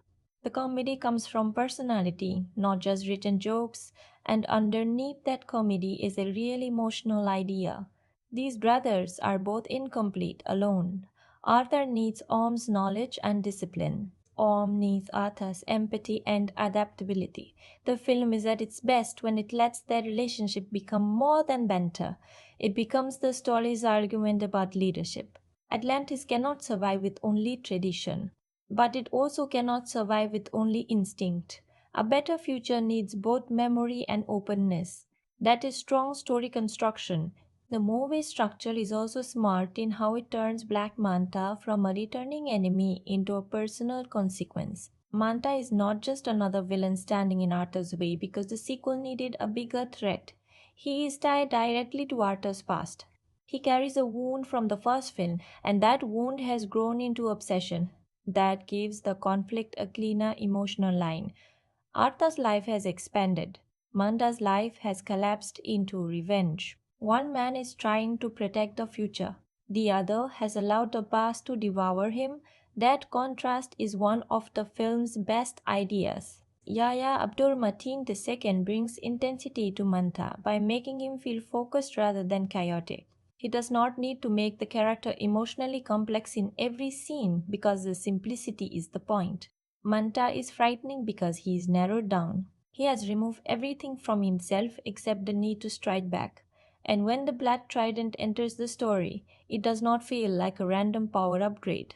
It feels like a dark force finding exactly the kind of person it can use. That is goodwill and logic. The direction and visuals work brilliantly when the film embraces the impossible. James Wan's Aquaman world still has a visual identity that many superhero franchises would be afraid to attempt. The underwater kingdoms are bright, strange, excessive, and full of fantasy texture. The film is not afraid of giant creatures, glowing machines, ancient ruins, royal armor, volcanic danger, and strange mythological scale. It understands that Akuman should not look like a normal hero dropped into blue lighting. His world should feel like another mythology. When the visuals work, they do something important. They make the ocean feel like history. Atlantis does not feel like one city. It feels like a civilization with layers. Some parts are royal and polished, some are dangerous, some are forgotten. Some are infected by old mistakes. The Lost Kingdom itself carries that haunted feeling. It is not just a villain lair. It feels like a dead chapter of the world trying to reopen. That atmosphere supports the story's deeper theme. Buried consequences do not stay buried forever. The production design is especially effective in separating emotional spaces. Arthur's home life feels warm, physical, and grounded. Atlantis feels grand but politically tense. Manta's spaces feel mechanical and obsessed. The Lost Kingdom feels corrupted, cold, and ancient. This gives the movie a visual map of its ideas. Family is warmth, power is pleasure, revenge is machinery, all evil is decay. That is exactly the kind of visual storytelling a fantasy blockbuster needs. The action also has flashes of real imagination. The best action moments are not just about impact, they are about environment. Underwater movement allows fights to happen in multiple directions. Characters can rise, dive, spin, crash, and attack from angles that land based superhero fights cannot use. The film sometimes becomes crowded, but when it is clear, the action has a fluid energy that belongs specifically to Aquaman's world. And then there is the music and sound. The score gives the film scale, but the sound design gives it weight. Underwater action is difficult to sell because the audience knows instinctively that movement and impact should feel different beneath the surface. The movie answers that by making the sound expressive rather than realistic. Weapons hum, impacts land heavily, ancient technology feels unstable, massive spaces feel alive. The sound helps your body believe in the size of the world, even when your mind knows it is fantasy. That matters because Aquaman is not a quiet character. His world needs sound that feels mythic. Big emotions, big danger, big motion. The music and sound do not always aim for subtlety, but they understand the genre. They lift the images into comic book opera. The one scene that feels completely unforgettable is the brother journey itself, especially the stretch where Arthur and Orm are forced to survive together outside the comfort zones that define them. It is not unforgettable because of one single visual. It is unforgettable because the movie finally finds its best shape. Two brothers, one messy and one controlled, moving through danger while slowly realizing that their rivalry is less important than the thing they are trying to protect. That is the film's strongest emotional current. The movie also deserves credit for making fatherhood central to Arthur's arc without turning him into a completely different person. He does not suddenly become serious every second. He does not lose his humor. He does not become a silent, noble statue. Instead, fatherhood adds fear to his freedom. It gives him something more fragile than a kingdom to protect. It turns his heroism from performance into responsibility. That is why the stakes work when they work, not because the world might end. Superhero movies threaten the world all the time. The stakes work because Arthur's world has become personal. His child, his father, his mother, his brother, his kingdom, the surface, the ocean, everything is connected, and the film's best moments understand that connection. So, what does Aquaman and the Lost Kingdom do brilliantly? It keeps Arthur human inside the mythology. It turns Orm into the sequel's secret weapon. It gives Black Manta a revenge arc that feels emotionally direct. It builds a fantasy world with a recognizable visual identity. It uses brotherhood as both comedy and theme. And it remembers that Aquaman is strongest when the story is not ashamed of being strange. The film has flaws, and we are going to open those next. But before we criticize what falls short, we have to give it this. When Aquaman and the Lost Kingdom leans into family, brotherhood, old myths, wild visuals, and underwater adventure, it becomes exactly what an Aquaman sequel should at least try to be. Messy, loud, colorful, emotional, and completely impossible to mistake for anything else. Where Aquaman and the Lost Kingdom falls short is not in a lack of imagination. That is important to say first. This is not a movie that feels visually empty or creatively afraid. It has worlds, creatures, mythology, brother conflict, ancient danger, family stakes, and a villain with a personal reason to return. The problem is not that there is nothing inside the box. The problem is that the film keeps closing the box too quickly. The biggest weakness is pacing. The movie moves with energy, but sometimes that energy becomes impatience. It jumps from one idea to the next before the emotional weight can fully land. Arthur's struggle as king is interesting. His desire to reveal Atlantis to the surface is interesting. The political resistance inside Atlantis is interesting. His fear as a father is interesting. Orm's possible redemption is interesting. Black Manta being consumed by revenge is interesting. The Lost Kingdom as a buried historical wound is interesting. But the movie does not always slow down long enough to let those ideas breathe. That matters because spectacle only becomes powerful when emotion anchors it. If a kingdom is in danger, we need to feel what that kingdom means. If Arthur is afraid for his family, we need enough quiet space to sit inside that fear. If Orm is changing, we need to feel the internal struggle between his pride and his growing loyalty. The film gives us the outline of those arcs, but sometimes it rushes past the inner life. The second weakness is that Atlantis politics could have been much stronger. Arthur's position as king is one of the most interesting parts of the sequel. He wants to connect Atlantis and the surface. He sees that hiding forever will only deepen fear and misunderstanding. But the council and political resistance around him are treated more like background obstacles than a fully developed conflict. That is a missed opportunity. Imagine if the film had spent more time showing the actual fear inside Atlantis. Not just leaders saying no, but ordinary Atlanteans worrying about surface pollution, war, exploitation, and exposure. Imagine if Arthur had to win trust through action, not only through the final announcement. That would have made his ending feel even more earned. Instead, the political side of the story is present, but thin. The third issue is Mira's reduced emotional role. Mira is still powerful. She still matters in the plot. But compared to the first film, her relationship with Arthur feels less central, and that creates a strange gap. Arthur is now a husband and father, so the family stakes should feel deeply connected to both parents. But the film mostly flames the emotional pressure through Arthur. That makes sense because he is the lead, but it also makes the family dynamic feel less complete than it could have been.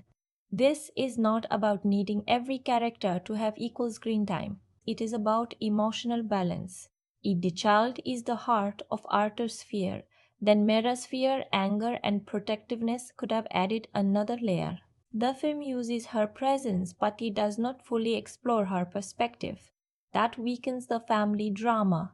The fourth weakness is tonal balance. Aquaman as a franchise should be fun. It should be strange. It should have humor. Arthur Curry without humor would lose a major part of his identity. But in The Lost Kingdom, some jokes arrive so close to serious moments that they soften the impact. The film sometimes undercuts its own tension before the feeling can fully settle. This is tricky because the brother banter between Arthur and Orm is one of the movie's strengths. Their contrast creates natural comedy. The problem is not the humor itself. The problem is placement. A joke can sharpen a scene when it reveals character, but when it interrupts fear, grief, or danger too quickly, it makes the movie feel afraid of sitting with heavier emotion. The fifth issue is that the Lost Kingdom mythology has more potential than the movie uses.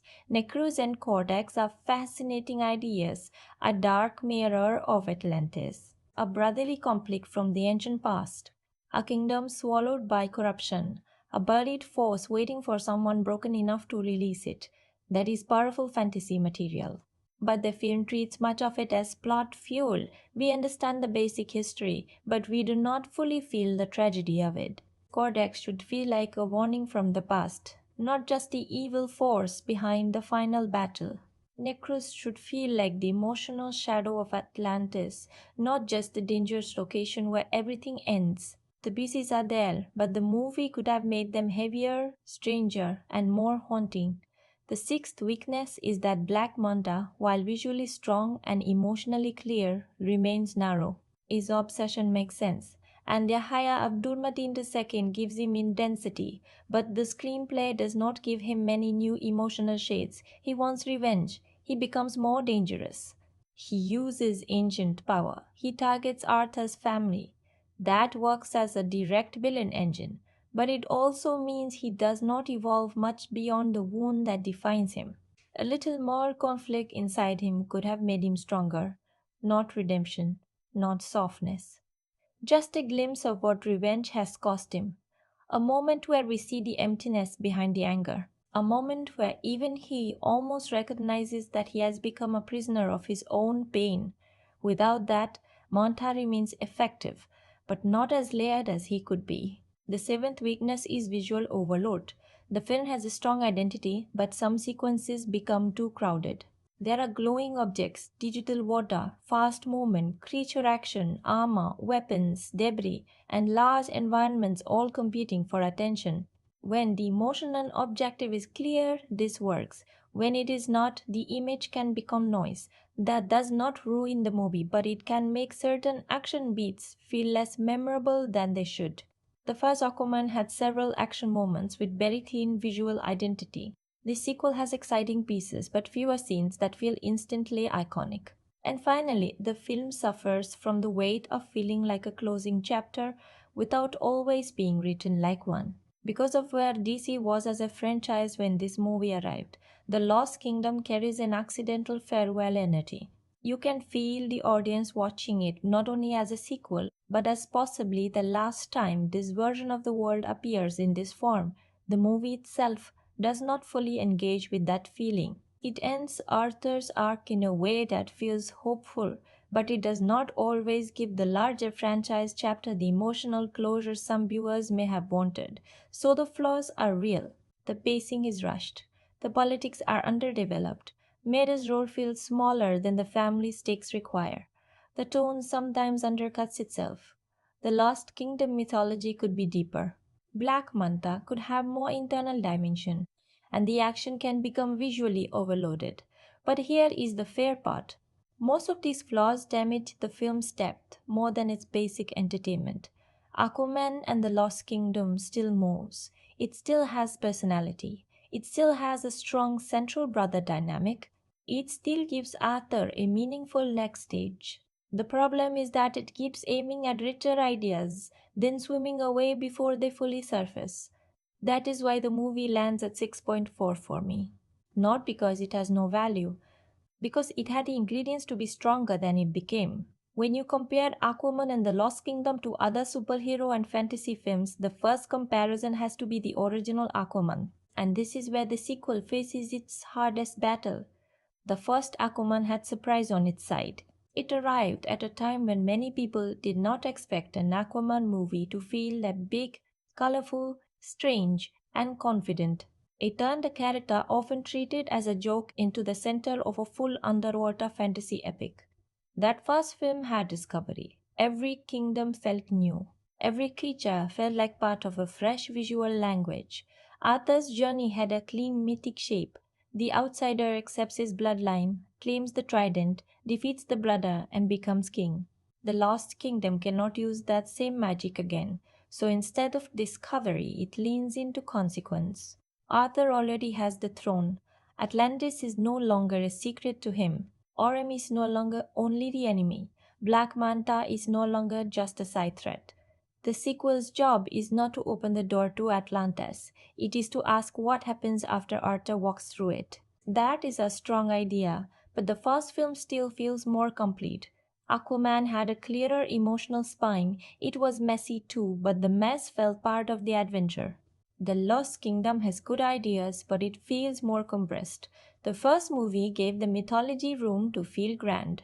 The sequel sometimes feels like it is racing through its own best material. Now compare it to Thor Ragnarok, and the brother dynamic becomes more obvious. Thor Ragnarok worked partly because it understood the value of clashing personalities. Thor and Loki had years of rivalry, betrayal, affection, resentment, and shared history behind every scene. Their relationship carried comedy because the pain underneath it was real. Aquaman and the Lost Kingdom tries something similar with Arthur and Orm. One brother is loose and emotional, the other is controlled and royal. They irritate each other, but they also complete each other in surprising ways. Where Ragnarok is stronger is tonal control. It uses comedy constantly, but it knows how to build a clear rhythm around loss, reinvention, and spectacle. The Lost Kingdom has a similar buddy adventure flavor, but some of its serious moments do not get enough breathing room. Still, if you enjoy superhero stories where two rival brothers are forced into an uneasy alliance, this film has that same kind of enjoyable friction. Then there is Black Panther Wakanda Forever, another superhero sequel about a hidden civilization, leadership, grief, political exposure, and the relationship between a powerful secret nation and the outside world. That comparison is revealing because Wakanda Forever takes its themes much more seriously. It allows grief to sit in the room, it makes political pressure feel heavy. It explores what happens when a hidden civilization can no longer control how the world sees it. Aquaman and the Lost Kingdom touches similar territory with Atlantis, but it does not explore it with the same depth. Arta's desire to reveal Atlantis to the surface is one of the most interesting ideas in the movie, but it stays secondary to the adventure plot. Where Aquaman has the advantage is pure pulp fantasy energy. Wakanda Forever is heavier, more mournful, more emotionally grounded. The Lost Kingdom is stranger, faster, brighter, and more openly comic book. One film wants you to feel the burden of a nation. The other wants you to ride through an underwater myth with monsters, ancient weapons, and brother banter. Both approaches can work, but they serve different appetites. Another useful comparison is Avatar, The Way of Water. Both films build their emotional stakes around family, the ocean, environmental danger, and a father trying to protect his children. But Avatar is far more patient. It lets you live inside the water. It makes the ecosystem feel sacred. It slows down long enough for the ocean to become a spiritual place, not just a spectacular one. Aquaman and the Lost Kingdom is much faster and more comic book shaped. Its ocean is not a quiet living temple. It is a kingdom, a battlefield, a highway, a prison, a mythological archive, and a visual explosion. That difference matters. Avatar uses water to create wonder and connection. Aquaman uses water to create mythology and action. So, if you want a deeply immersive ocean world with emotional stillness, Avatar is stronger. But if you want a wild superhero fantasy where the ocean hides weapons, kingdoms, creatures, and ancient curses, Aquaman gives you a different kind of fun. You can also compare The Lost Kingdom to Shazam, Fury of the Gods, another DC sequel that mixes family, comedy, fantasy creatures, and superhero spectacle. Both films struggle with tonal balance. Both are trying to be emotional and playful at once. Both arrived during a difficult period for DC where the future of the larger universe felt uncertain. But Aquaman and the Lost Kingdom feels more visually distinct. Even when it is uneven, it has a stronger world identity. You can recognize an Aquaman frame almost immediately. Shazam has charm, but Aquaman has a more specific cinematic flavor. So, what does this film do that others in its genre do not? It fully commits to underwater superhero fantasy. Not just water as a backdrop, not just Atlantis as a location. It turns the sea into a complete mythological universe. That is still rare. Most superhero movies are built around cities, planets, laboratories, magical realms, or multiverse spaces. Aquaman's world is different because it is engined, political, biological, and fantastical all at once. It has kingdoms, creatures, bloodlines, environmental consequences, and lost histories buried under pressure.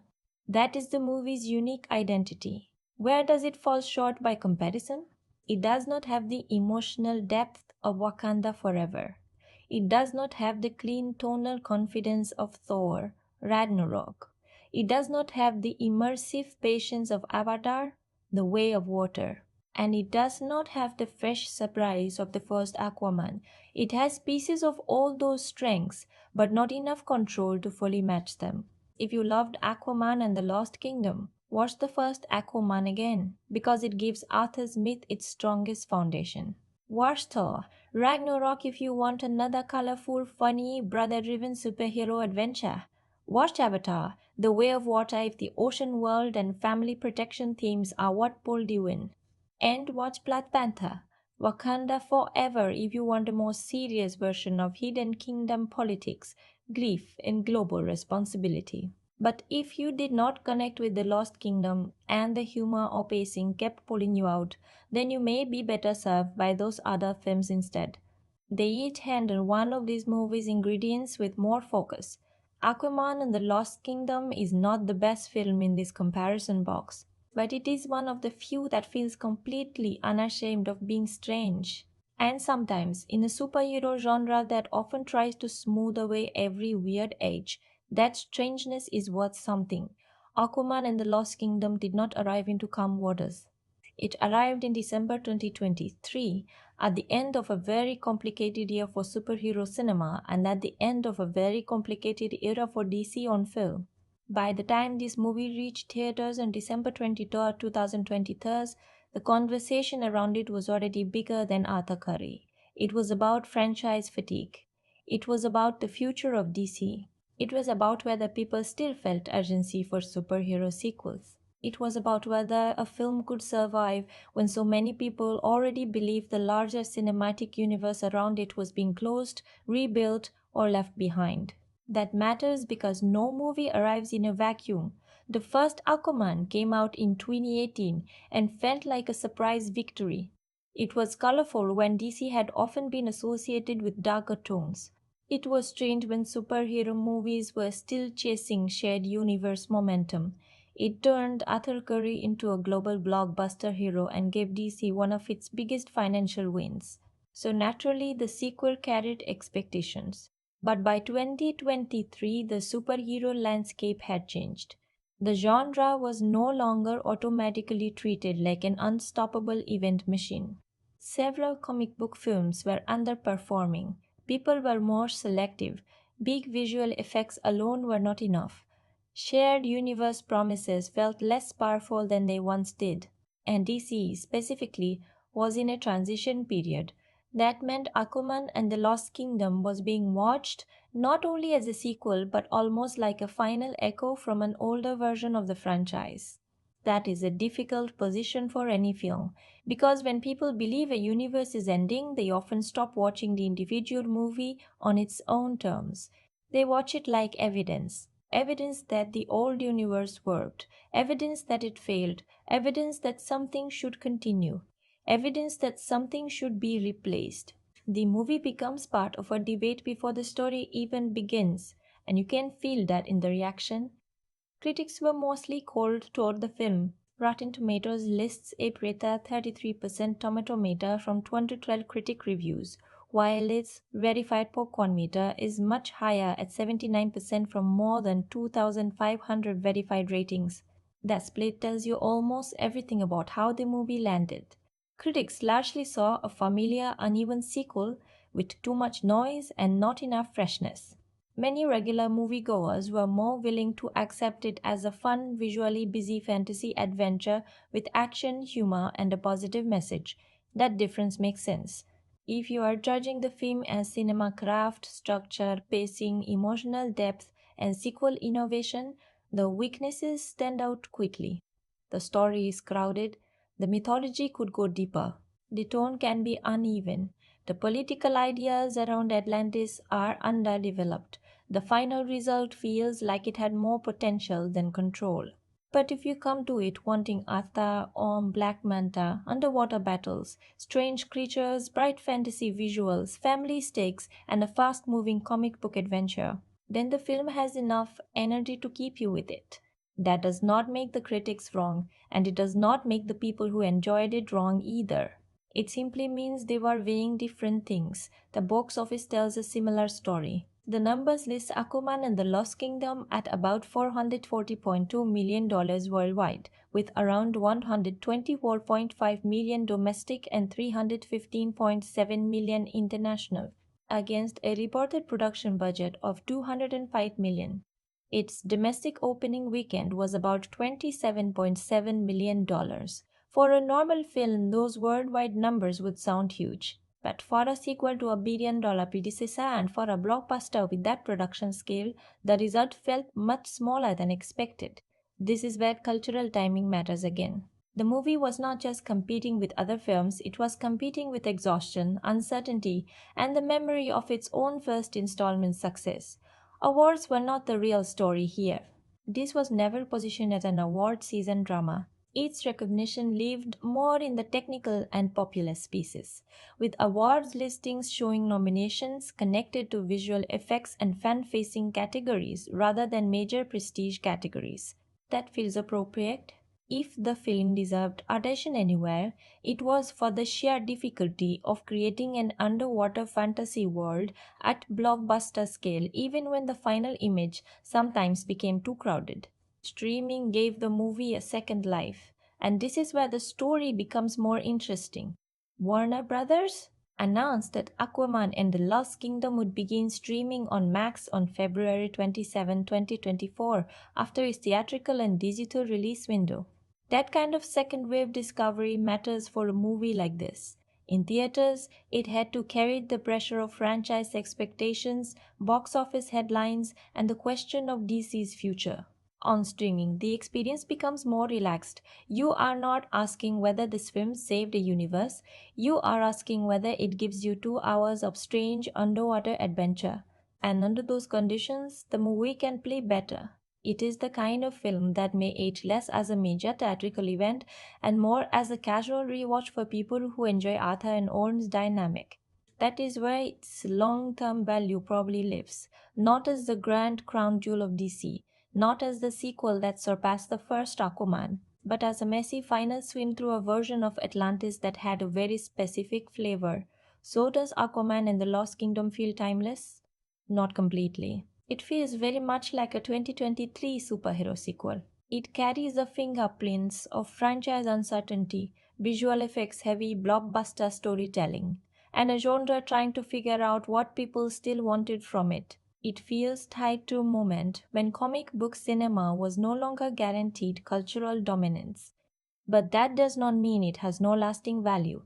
Its most timeless piece is the brother story. Arthur and Orm learning to move from rivalry to trust is simple, human, and durable. The fatherhood angle also gives Arthur a relatable emotional stage, and the environmental warning, while broad, fits Akuman's mythology naturally. The movie's era specific parts may age quickly, but the family, brotherhood, and responsibility themes are easier to carry forward. That is the world this film arrived into, uncertain, tired, curious, skeptical, and still willing to be entertained if the movie gave enough personality.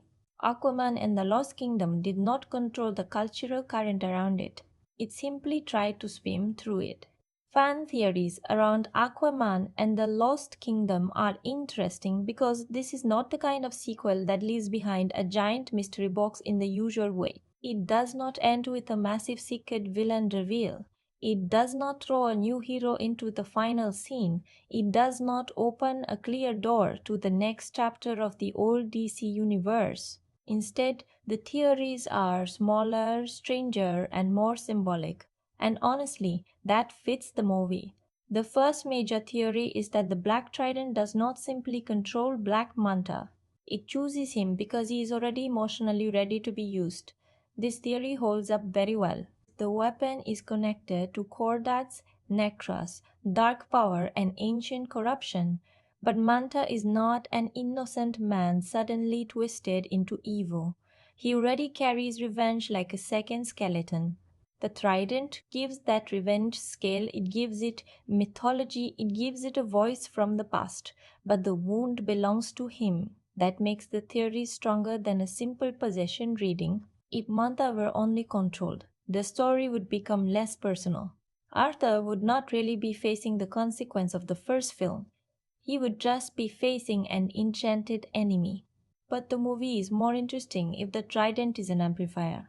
It takes what is already damaged inside Manta and makes it catastrophic. That means the real danger is not only ancient magic.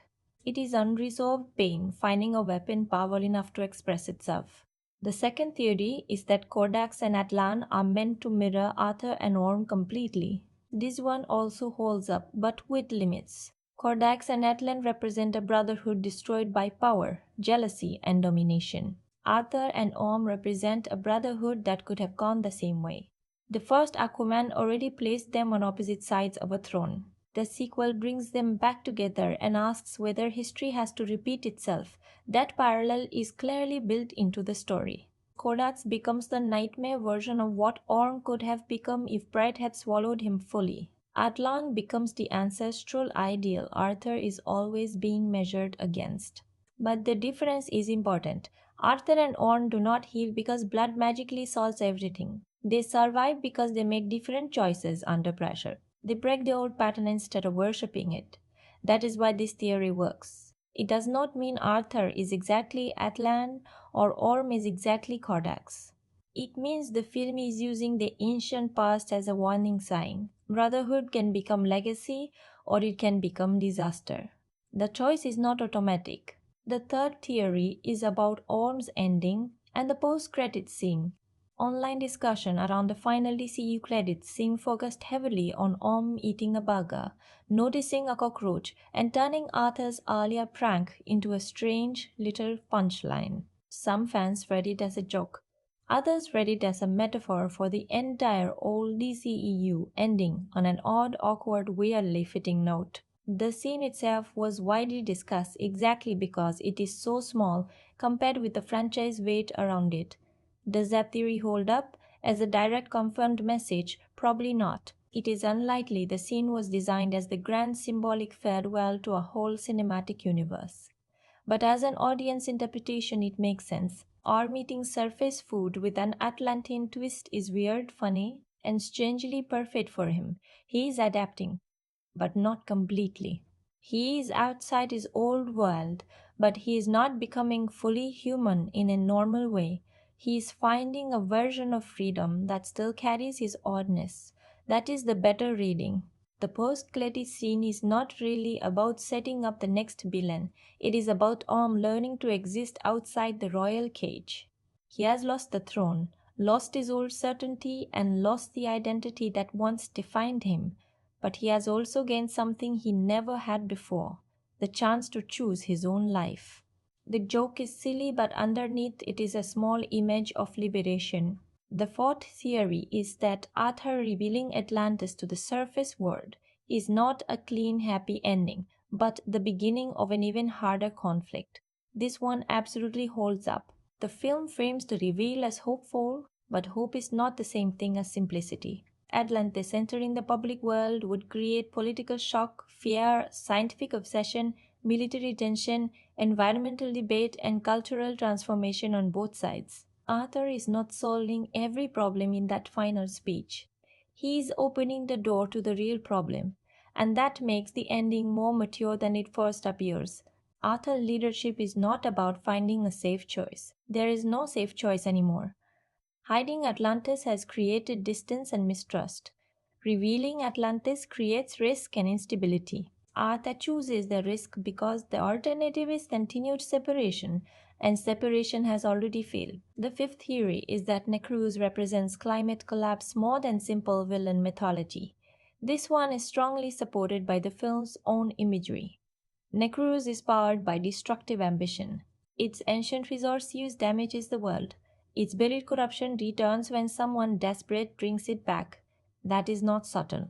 The film is using fantasy language to talk about environmental consequence. The Black Trident and Orichalco mythology are tied to damage that expands beyond one kingdom and that gives the Lost Kingdom a symbolic role beyond the final battle. The theory only falls apart if you try to make every detail a perfect one-to-one metaphor. Negruz is still a comic book kingdom. Cordax is still an ancient villain. The trident is still fantasy magic. But symbolically, the idea is clear. The past extracted power without wisdom, and the future pays the price. That is the deeper fear underneath the spectacle. Then there is the theory that Dr. Stephen Shin is the film's quiet moral witness. This one is subtle, but I like it. Shin begins as a man obsessed with proving Atlantis exists. His curiosity makes him vulnerable to Manta's mission, but as the danger grows, he becomes a reminder that knowledge without moral courage can turn into complicity. He is not evil in the same way Manta is evil. He is weak in a more human way. He follows the wrong person for too long because the wrong person gives him access to the truth he wants. That theory holds up because Shin's arc is not about power. It is about responsibility. Once you see the truth, what do you do with it? So the best fan theories around Aquaman and the Lost Kingdom are not really about secret cameos or hidden sequel bait. They are about meaning. The Black Trident as emotional amplification, Cordax and Atlan as a warning to Arthur and Orm, Orm's ending as awkward freedom. Atlantis is revealed as the beginning of a harder future. Necrus as environmental consequence, Jin as the danger of curiosity without courage. And here is what most people miss. The film may not explore every one of these ideas deeply enough, but it leaves enough shape for the audience to keep opening the box after the credits end. Beneath the glowing kingdoms, the giant batters, the brother banter, and the ancient weapons, Aquaman and the Lost Kingdom is really about the burden of inheritance, not just royal inheritance, emotional inheritance. Arthur inherits Atlantis, Orm inherits Pride, Black Manta inherits pain. The surface world inherits the damage of generations before it. The ocean inherits everything people try to hide, dump, bury, deny, or forget. And the Lost Kingdom itself is the biggest symbol of all, a dead piece of history that proves the past never truly disappears just because people stop speaking its name. That is the deeper layer of this film. The movie keeps asking one question in different forms: what do we do with what came before us? Arthur's answer is messy but hopeful. It does not reject the past completely. He knows Atlantis matters. He knows its traditions, bloodlines, and history cannot simply be thrown away. But he also refuses to worship the past so much that it traps the future. That is why Arthur is such an unusual king. He respects legacy, but he does not want to become a prisoner of it. Orm begins in the opposite place. For Orm, inheritance used to mean superiority. He believed his bloodline, training, and royal identity made him the rightful shape of Atlantis' future.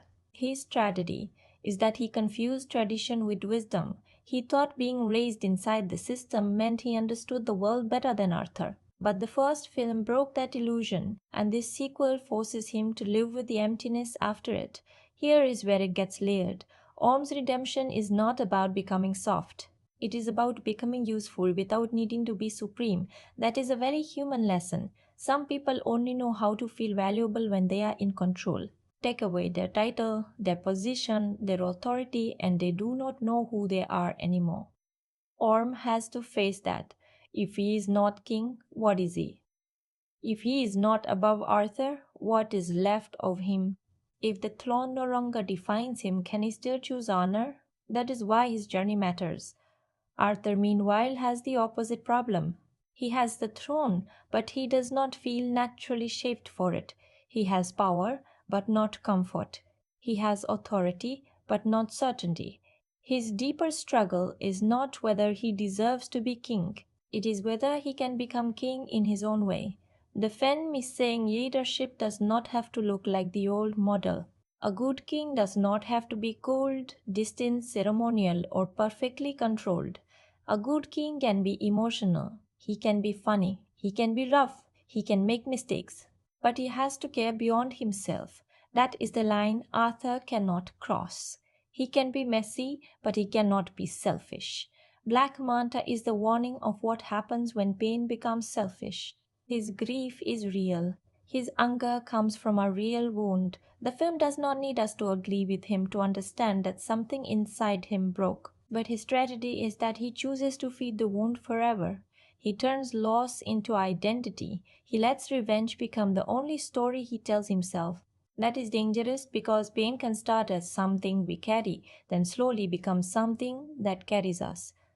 Manta does not want healing. Healing would require him to imagine a life beyond the person he hates. He does not want justice in any balanced sense. He wants Arthur to feel what he feels. He wants his inner destruction to become outer destruction. And that is why the Black Trident finds him so easily. It is not tempting a peaceful man into darkness. It is giving shape to a darkness that already had a home. That is one of the film's strongest symbolic ideas. Ancient evil rarely wins by creating something new. It wins by finding something wounded and telling it, you are right to stay angry forever. That is what Codex represents. He is not only a frozen villain from the past. He is all bitterness preserved. He is history that never healed. He is brotherhood turned into domination. He is power without humility.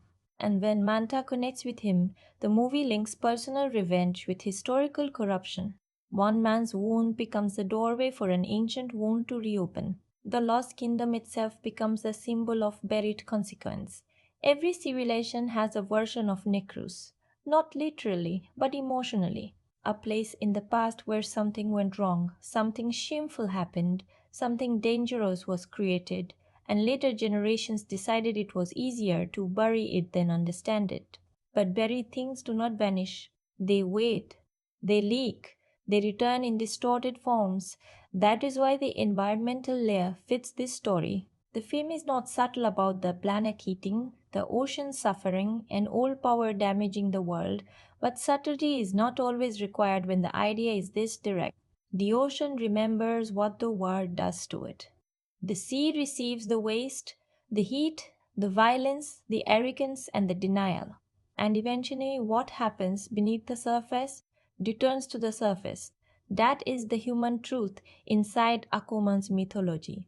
You cannot damage one world and expect another world to stay untouched. Arthur's whole existence proves that separation is false. Surface and sea are connected. Human and Atlantean are connected. Past and present are connected. Family and kingdom are connected. Personal pain and public disaster are connected. The film keeps showing that every wall people build is weaker than they think. That is why Arthur revealing Atlantis at the end is more than a political decision. It is a spiritual one. He chooses truth over hiding. He chooses connection over separation. He chooses risk over fear. And that is not easy. The movie does not fully explore how complicated that choice would become, but symbolically it is powerful. Arthur understands that secrecy has protected Atlantis in some ways, but it has also frozen it. A hidden kingdom cannot truly heal its relationship with the surface. A divided world cannot solve shared damage. So he opens a door, knowing the door will bring conflict. That is leadership. Not pretending the future will be easy, but refusing to let fear be the only architect of tomorrow. The deeper emotional pattern of the film is also fatherhood. Arthur becomes a father, and suddenly the future is not abstract. When people talk about protecting the planet, protecting a kingdom, or changing old systems, those ideas can sound huge and distant. But when Arthur looks at his child, the future becomes personal. It becomes someone who will inherit whatever choices he makes now. That is why the film's family stakes matter. Arthur is not only fighting for the world as it exists, He's fighting for the world his son will have to live in, and that is the point where superhero storytelling becomes surprisingly human. Every parent, every older sibling, every mentor, every person who cares about someone younger understands this fear. You start asking different questions. What am I leaving behind? What patterns am I passing down? What dangers am I ignoring because fixing them is uncomfortable? That is the real lost kingdom, not Necros, the future we lose when we refuse to change. So, beneath all the spectacle, Aquaman and the Lost Kingdom is about breaking cycles. Arthur and Oam must break the cycle of brother against brother. Arthur must break the cycle of Atlantis hiding from the world. Manta fails because he cannot break the cycle of revenge. Kordax is the ancient face of a cycle that was never healed. An artist's child represents the possibility that the next generation does not have to inherit only fear. That is what gives the movie meaning even when the storytelling is uneven. It is saying that legacy is not what you receive. Legacy is what you choose to pass on. The legacy of Aquaman and the Lost Kingdom is complicated because the film exists in two different histories at the same time. Inside Arthur Curry's story, it is a continuation. It takes the hero who once ran from Atlantis and pushes him into the next stage of life. It asks him to become a public king, a father, a bridge, and a leader who finally stops dividing himself between two worlds. But inside DC film history, it feels more like an ending. Not a grand ending with every character returning, not a huge farewell event, not a final chapter designed with perfect closure from the beginning. More like the last wave from a version of DC cinema that had been changing shape for years. That gives the movie a strange emotional position. It is not only judged as a sequel, it is judged as part of a closing era. That is both unfair and unavoidable. On its own, The Lost Kingdom continues the visual legacy of the first Aquaman by proving that this corner of DC has a very specific identity. The ocean is not just scenery. Atlantis is not just a kingdom. The world of Aquaman is fantasy, science fiction, royal drama, monster movie, environmental warning, and family mythology all blended together.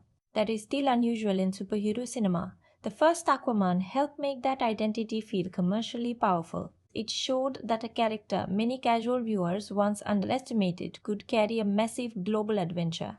The sequel does not repeat that success at the same level, but it still preserves the strange flavor of the world. And that matters because not every superhero film is visually distinct. Some disappear into the same grey city streets, the same digital skies, the same final battle patterns. Aquaman, even when messy, does not look like everything else. Its influence is not that future films suddenly copied The Lost Kingdom directly. The film was not that kind of cultural earthquake. Its influence is softer. It reminds studios that comic book worlds can survive being weird. They do not always need to be grounded. They do not always need to sand down every strange detail. Sometimes the thing that makes a character risky is also the thing that makes the character memorable. That is the larger Aquaman lesson. Do not apologize for the myth. The film also contributes to the way superhero sequels handle the after the throne problem. Many origin stories end at the moment of acceptance. The hero becomes the hero. The king becomes the king. The warrior claims the weapon. The identity is complete. But sequels have to ask a harder question. What does that identity cost after the music ends? The Lost Kingdom tries to answer that through fatherhood, kingship, and responsibility. Arthur has already become Aquaman.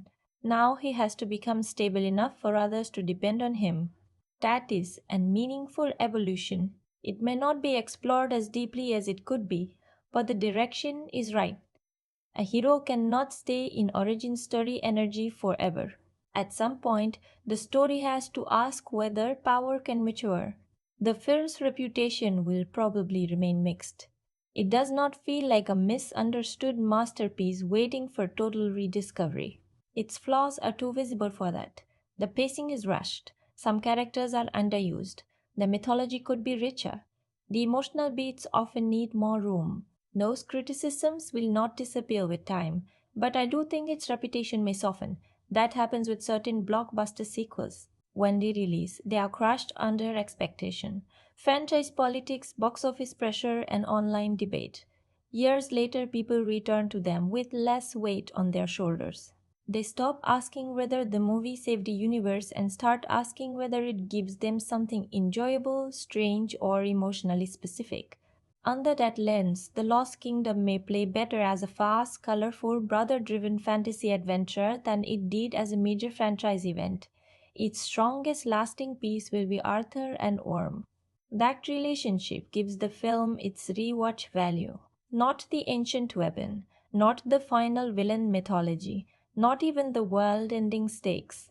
The thing people are most likely to remember is the former king and the current king, the polished royal and the messy outsider. The two brothers forced to survive together until rivalry slowly turns into trust. That is the kind of character dynamic that lasts longer than plot mechanics. Orm's shift is especially important for the film's legacy. In the first movie, he could have remained a one note defeated villain. The sequel gives him another function. He becomes a mirror, a foil, a comic partner, and a wounded man learning that purpose can exist without power. That makes him more interesting. It also gives the Aquaman corner of DC a stronger emotional shape. This was never only about Arthur claiming a crown. It was about a broken royal family learning whether it could become something better than its history. The film's environmental themes may also remain relevant, even if they are handled broadly. Aquaman is one of the few major superheroes whose mythology naturally connects to ocean damage, climate anxiety, and the relationship between hidden worlds and human choices. The Lost Kingdom uses those ideas in a direct comic book way, but the connection is still meaningful. The ocean as memory, the ocean as consequence, the ocean as the place where buried damage returns. That idea will not age out quickly. If anything, it may become easier to understand with time. The movie's place in film history will not be as a genre changing landmark. It will not be remembered like the first Aquaman's $1 billion surprise. It will not redefine superhero cinema, but it may be remembered as the final, strange, colorful closing chapter of a version of DC that often struggled with consistency but still produced some bold visual experiments. And that is worth acknowledging, because not every legacy has to be clean. Some films matter because they changed everything, some matter because they perfected something, and some matter because they represent the end of a particular cinematic current, carrying all the strengths and weaknesses of that current with them. Aquaman and the Lost Kingdom is that kind of film. It is uneven but not anonymous, flawed but not empty, loud but not lifeless. It may not have changed cinema, but it protected one valuable idea until the end, that superhero mythology can still be colorful, ridiculous, emotional, and proudly strange. And in a genre often afraid of looking too weird, that is a legacy of its own. Alright, full spoilers from this point. If you haven't seen the film yet, pause this now. Go watch it and come back when you're ready. Trust me, you'll want to experience it fresh. The biggest twist in Aquaman and the Lost Kingdom is not simply that Black Manta finds a more powerful weapon, it is that the weapon he finds is not neutral. The Black Trident is not just ancient Atlantean technology sitting at the bottom of history, waiting for the wrong hand. It is connected to Kordax, the dark brother of King Atlan, and that connection changes the meaning of the entire story, because suddenly, this is not only Arthur versus Manta. It is Arthur and Orm versus the ancient pattern that almost destroyed Atlantis before. Kordax is important because he turns the movie's brother conflict into something mythic. In the past, two brothers were divided by power, pride, and corruption. One became the symbol of a kingdom's better future. The other became the shadow that had to be locked away. That ancient wound becomes the mirror for Arthur and Orm. They are another pair of brothers, another royal bloodline, another chance for jealousy, resentment, and power to destroy everything. But Arthur and Orm are different because they are still capable of changing. Manta is not. That is why the black trident works so well as a symbolic object. It does not create Manta's revenge, it gives revenge a throne. Manta already hates Arthur. He already blames him for the loss that shaped him. He already lives as if the only way to make his pain matter is to make Arthur suffer in return. So when Cordax's influence reaches him, it does not feel like an innocent man being corrupted from nowhere. It feels like ancient bitterness recognizing modern bitterness. That is the danger. The past finds someone in the present who is wounded enough to reopen the door. Arthur's first major turning point comes when the conflict attacks his home. Manta does not simply challenge him as king, he targets the emotional center of Arthur's life. The lighthouse, Tom Curry, the baby, the family space. This is where Arthur is most human. And when that safety is violated, the movie shifts from adventure into personal fear. Arthur realizes that the crown has not protected his loved ones from danger. It has pulled danger closer to them. That is a brutal lesson for him.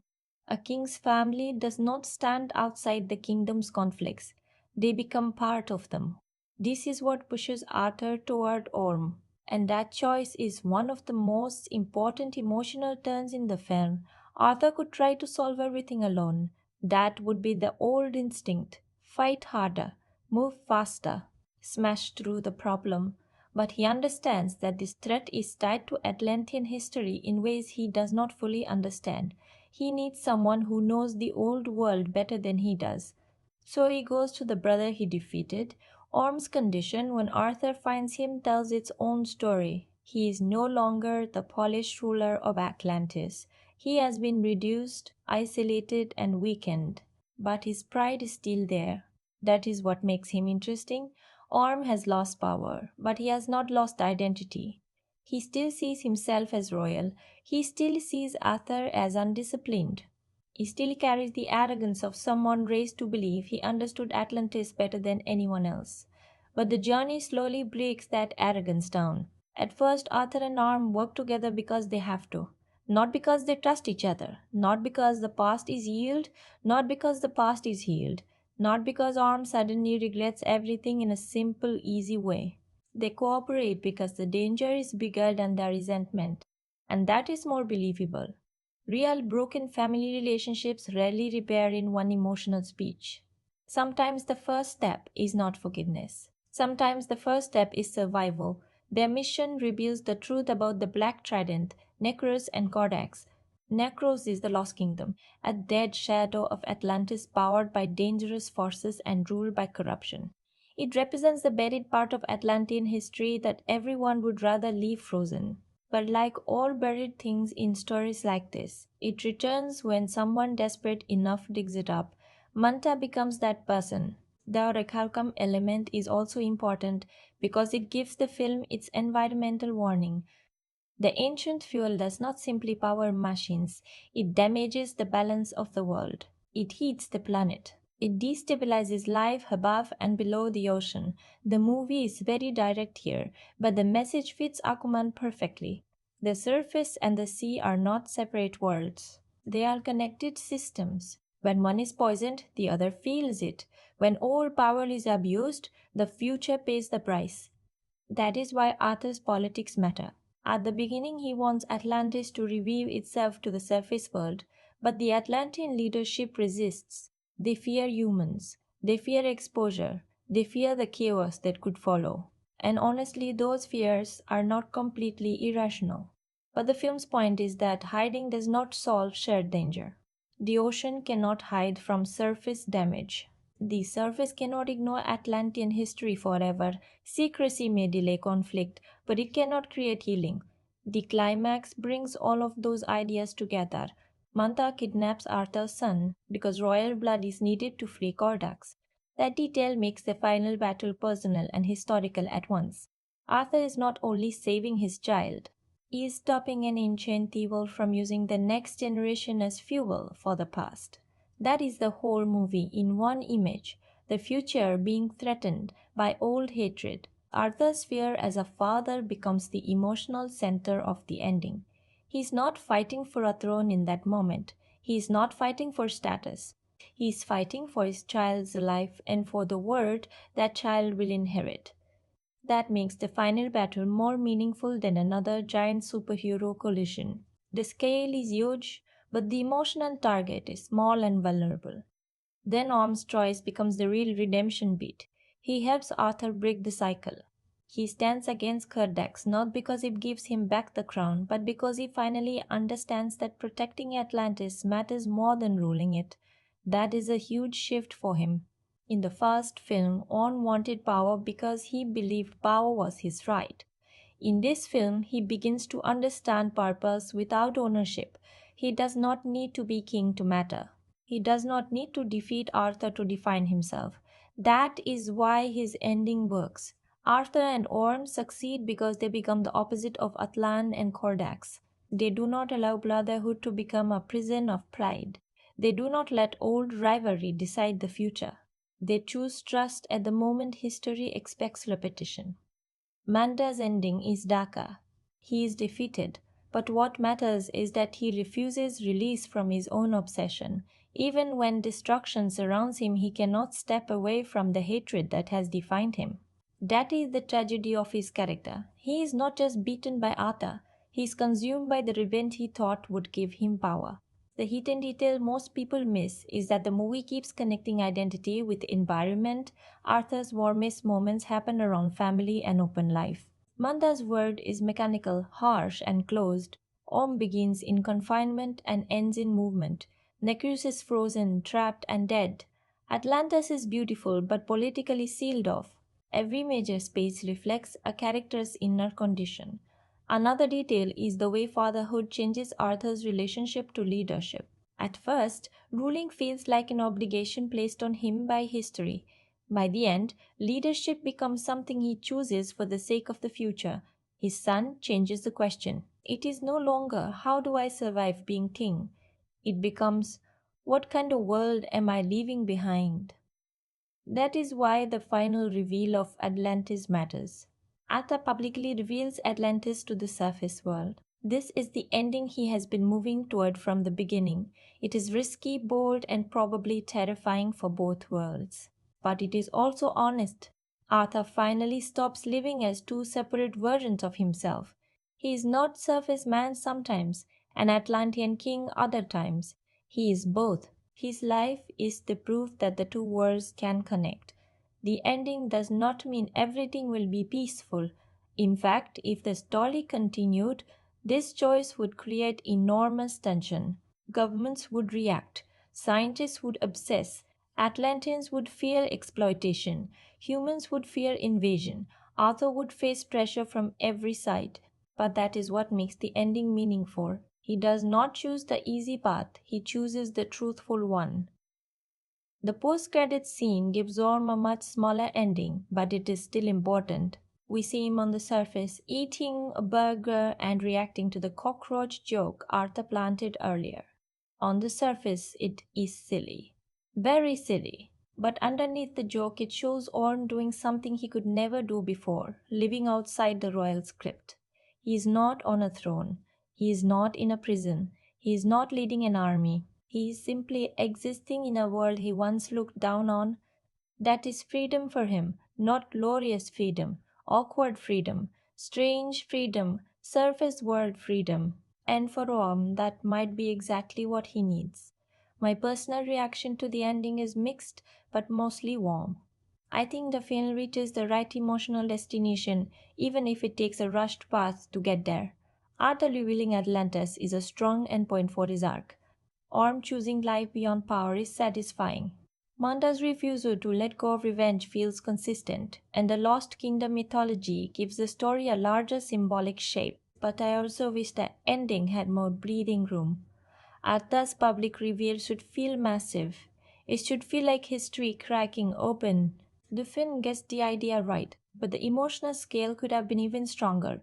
We should feel the terror and beauty of that moment more deeply. Still, the meaning is clear. Aquaman and the Lost Kingdom ends by saying that the future cannot be protected by hiding from it. Arthur cannot keep Atlantis safe by pretending the surface does not matter. He cannot protect his family by keeping his world separate. He cannot be a true king if he is only reacting to threats after they arrive. He has to lead before the next disaster. That is the deeper victory. Not defeating Manta, not stopping Codex, not saving the child only in the immediate sense. The real victory is Arthur choosing openness after a whole history of fear. He chooses connection after generations of separation. He chooses to pass on something better than secrecy, pride, and old resentment. The lost kingdom falls back into the past, and Arthur finally steps into the future. So, where does Aquaman and the Lost Kingdom finally land? For me, this is a 6.4 out of 10, and that rating feels exactly right for the movie. Not because it is bad, not because it is forgettable, not because there is nothing to enjoy inside it, but because it is a film with strong ingredients, genuine personality, and a few very good emotional ideas that never fully become as powerful as they could have been. This is a movie I respect more for what it is trying to carry than for how perfectly it carries it. Arthur Curry's second solo film has imagination, it has scale, it has color, it has a strong brother dynamic, it has a villain whose revenge makes sense as a direct consequence of the first story. It has a hero who is no longer just trying to accept who he is, but trying to understand what his identity demands from him. And most importantly, it gives Arthur a meaningful next step. He is not simply Aquaman again, he is Aquaman as a father, as a king, as a man responsible for more than his own survival. That matters. The best reason to watch this film is Arthur and Orm. Their relationship gives the movie its most enjoyable energy and its clearest emotional shape. Every time the film puts them together, it becomes sharper. Arthur's looseness hits harder beside Orm's control. Orm's pride becomes funnier beside Arthur's chaos. And slowly, underneath the jokes and irritation, the film starts building something sincere. These two brothers do not become perfect, they do not erase the past. But they learn that blood does not have to become another battlefield. That is the strongest part of the movie. You should watch Aquaman and the Lost Kingdom if you enjoy superhero films that are colorful, strange, fast, and unapologetically comic book in their imagination. Watch it if you liked the first Aquaman because it gave you underwater kingdoms, giant creatures, glowing mythology, and a world that looked different from every other superhero universe. Watch it if you want a movie that is more interested in adventure energy than realism. Watch it if you enjoy brother driven action stories where two completely different personalities are forced to work together. And watch it if you are willing to accept some mess, because you will need to. This is not a tight, perfectly balanced sequel. The pacing is rushed, some emotional moments need more air. Mera feels underused compared to the importance of the family stakes. The politics of Atlantis could have been deeper. Black Manta is visually strong and emotionally clear, but not as layered as he could have been. And the Lost Kingdom mythology has the bones of something haunting, but the movie moves through it too quickly to make it truly unforgettable. So, if you need superhero sequels to feel polished, patient, and emotionally rich from beginning to end, this one may frustrate you. If you prefer grounded stories, quiet character drama, or carefully controlled tone, this may not connect. Aquaman and the Lost Kingdom is loud, it is bright, it is sometimes silly in moments where it could have been heavier. It jumps between family comedy, revenge thriller, fantasy quest, environmental warning, and superhero action without always making those pieces feel seamless. But if you meet it on its own terms, there is fun here. There is a real sense that James Van's Aquaman world still has a visual identity. There is still pleasure in seeing a superhero film embrace weirdness instead of running from it. There is still emotional value in watching Arthur realize that leadership is not about becoming someone else. It is about becoming more honest about who he already is. For me, this is a streaming watch. I do not think it is essential enough to own unless you are a serious Aquaman fan, a DC collector, or someone who loves this specific underwater fantasy world.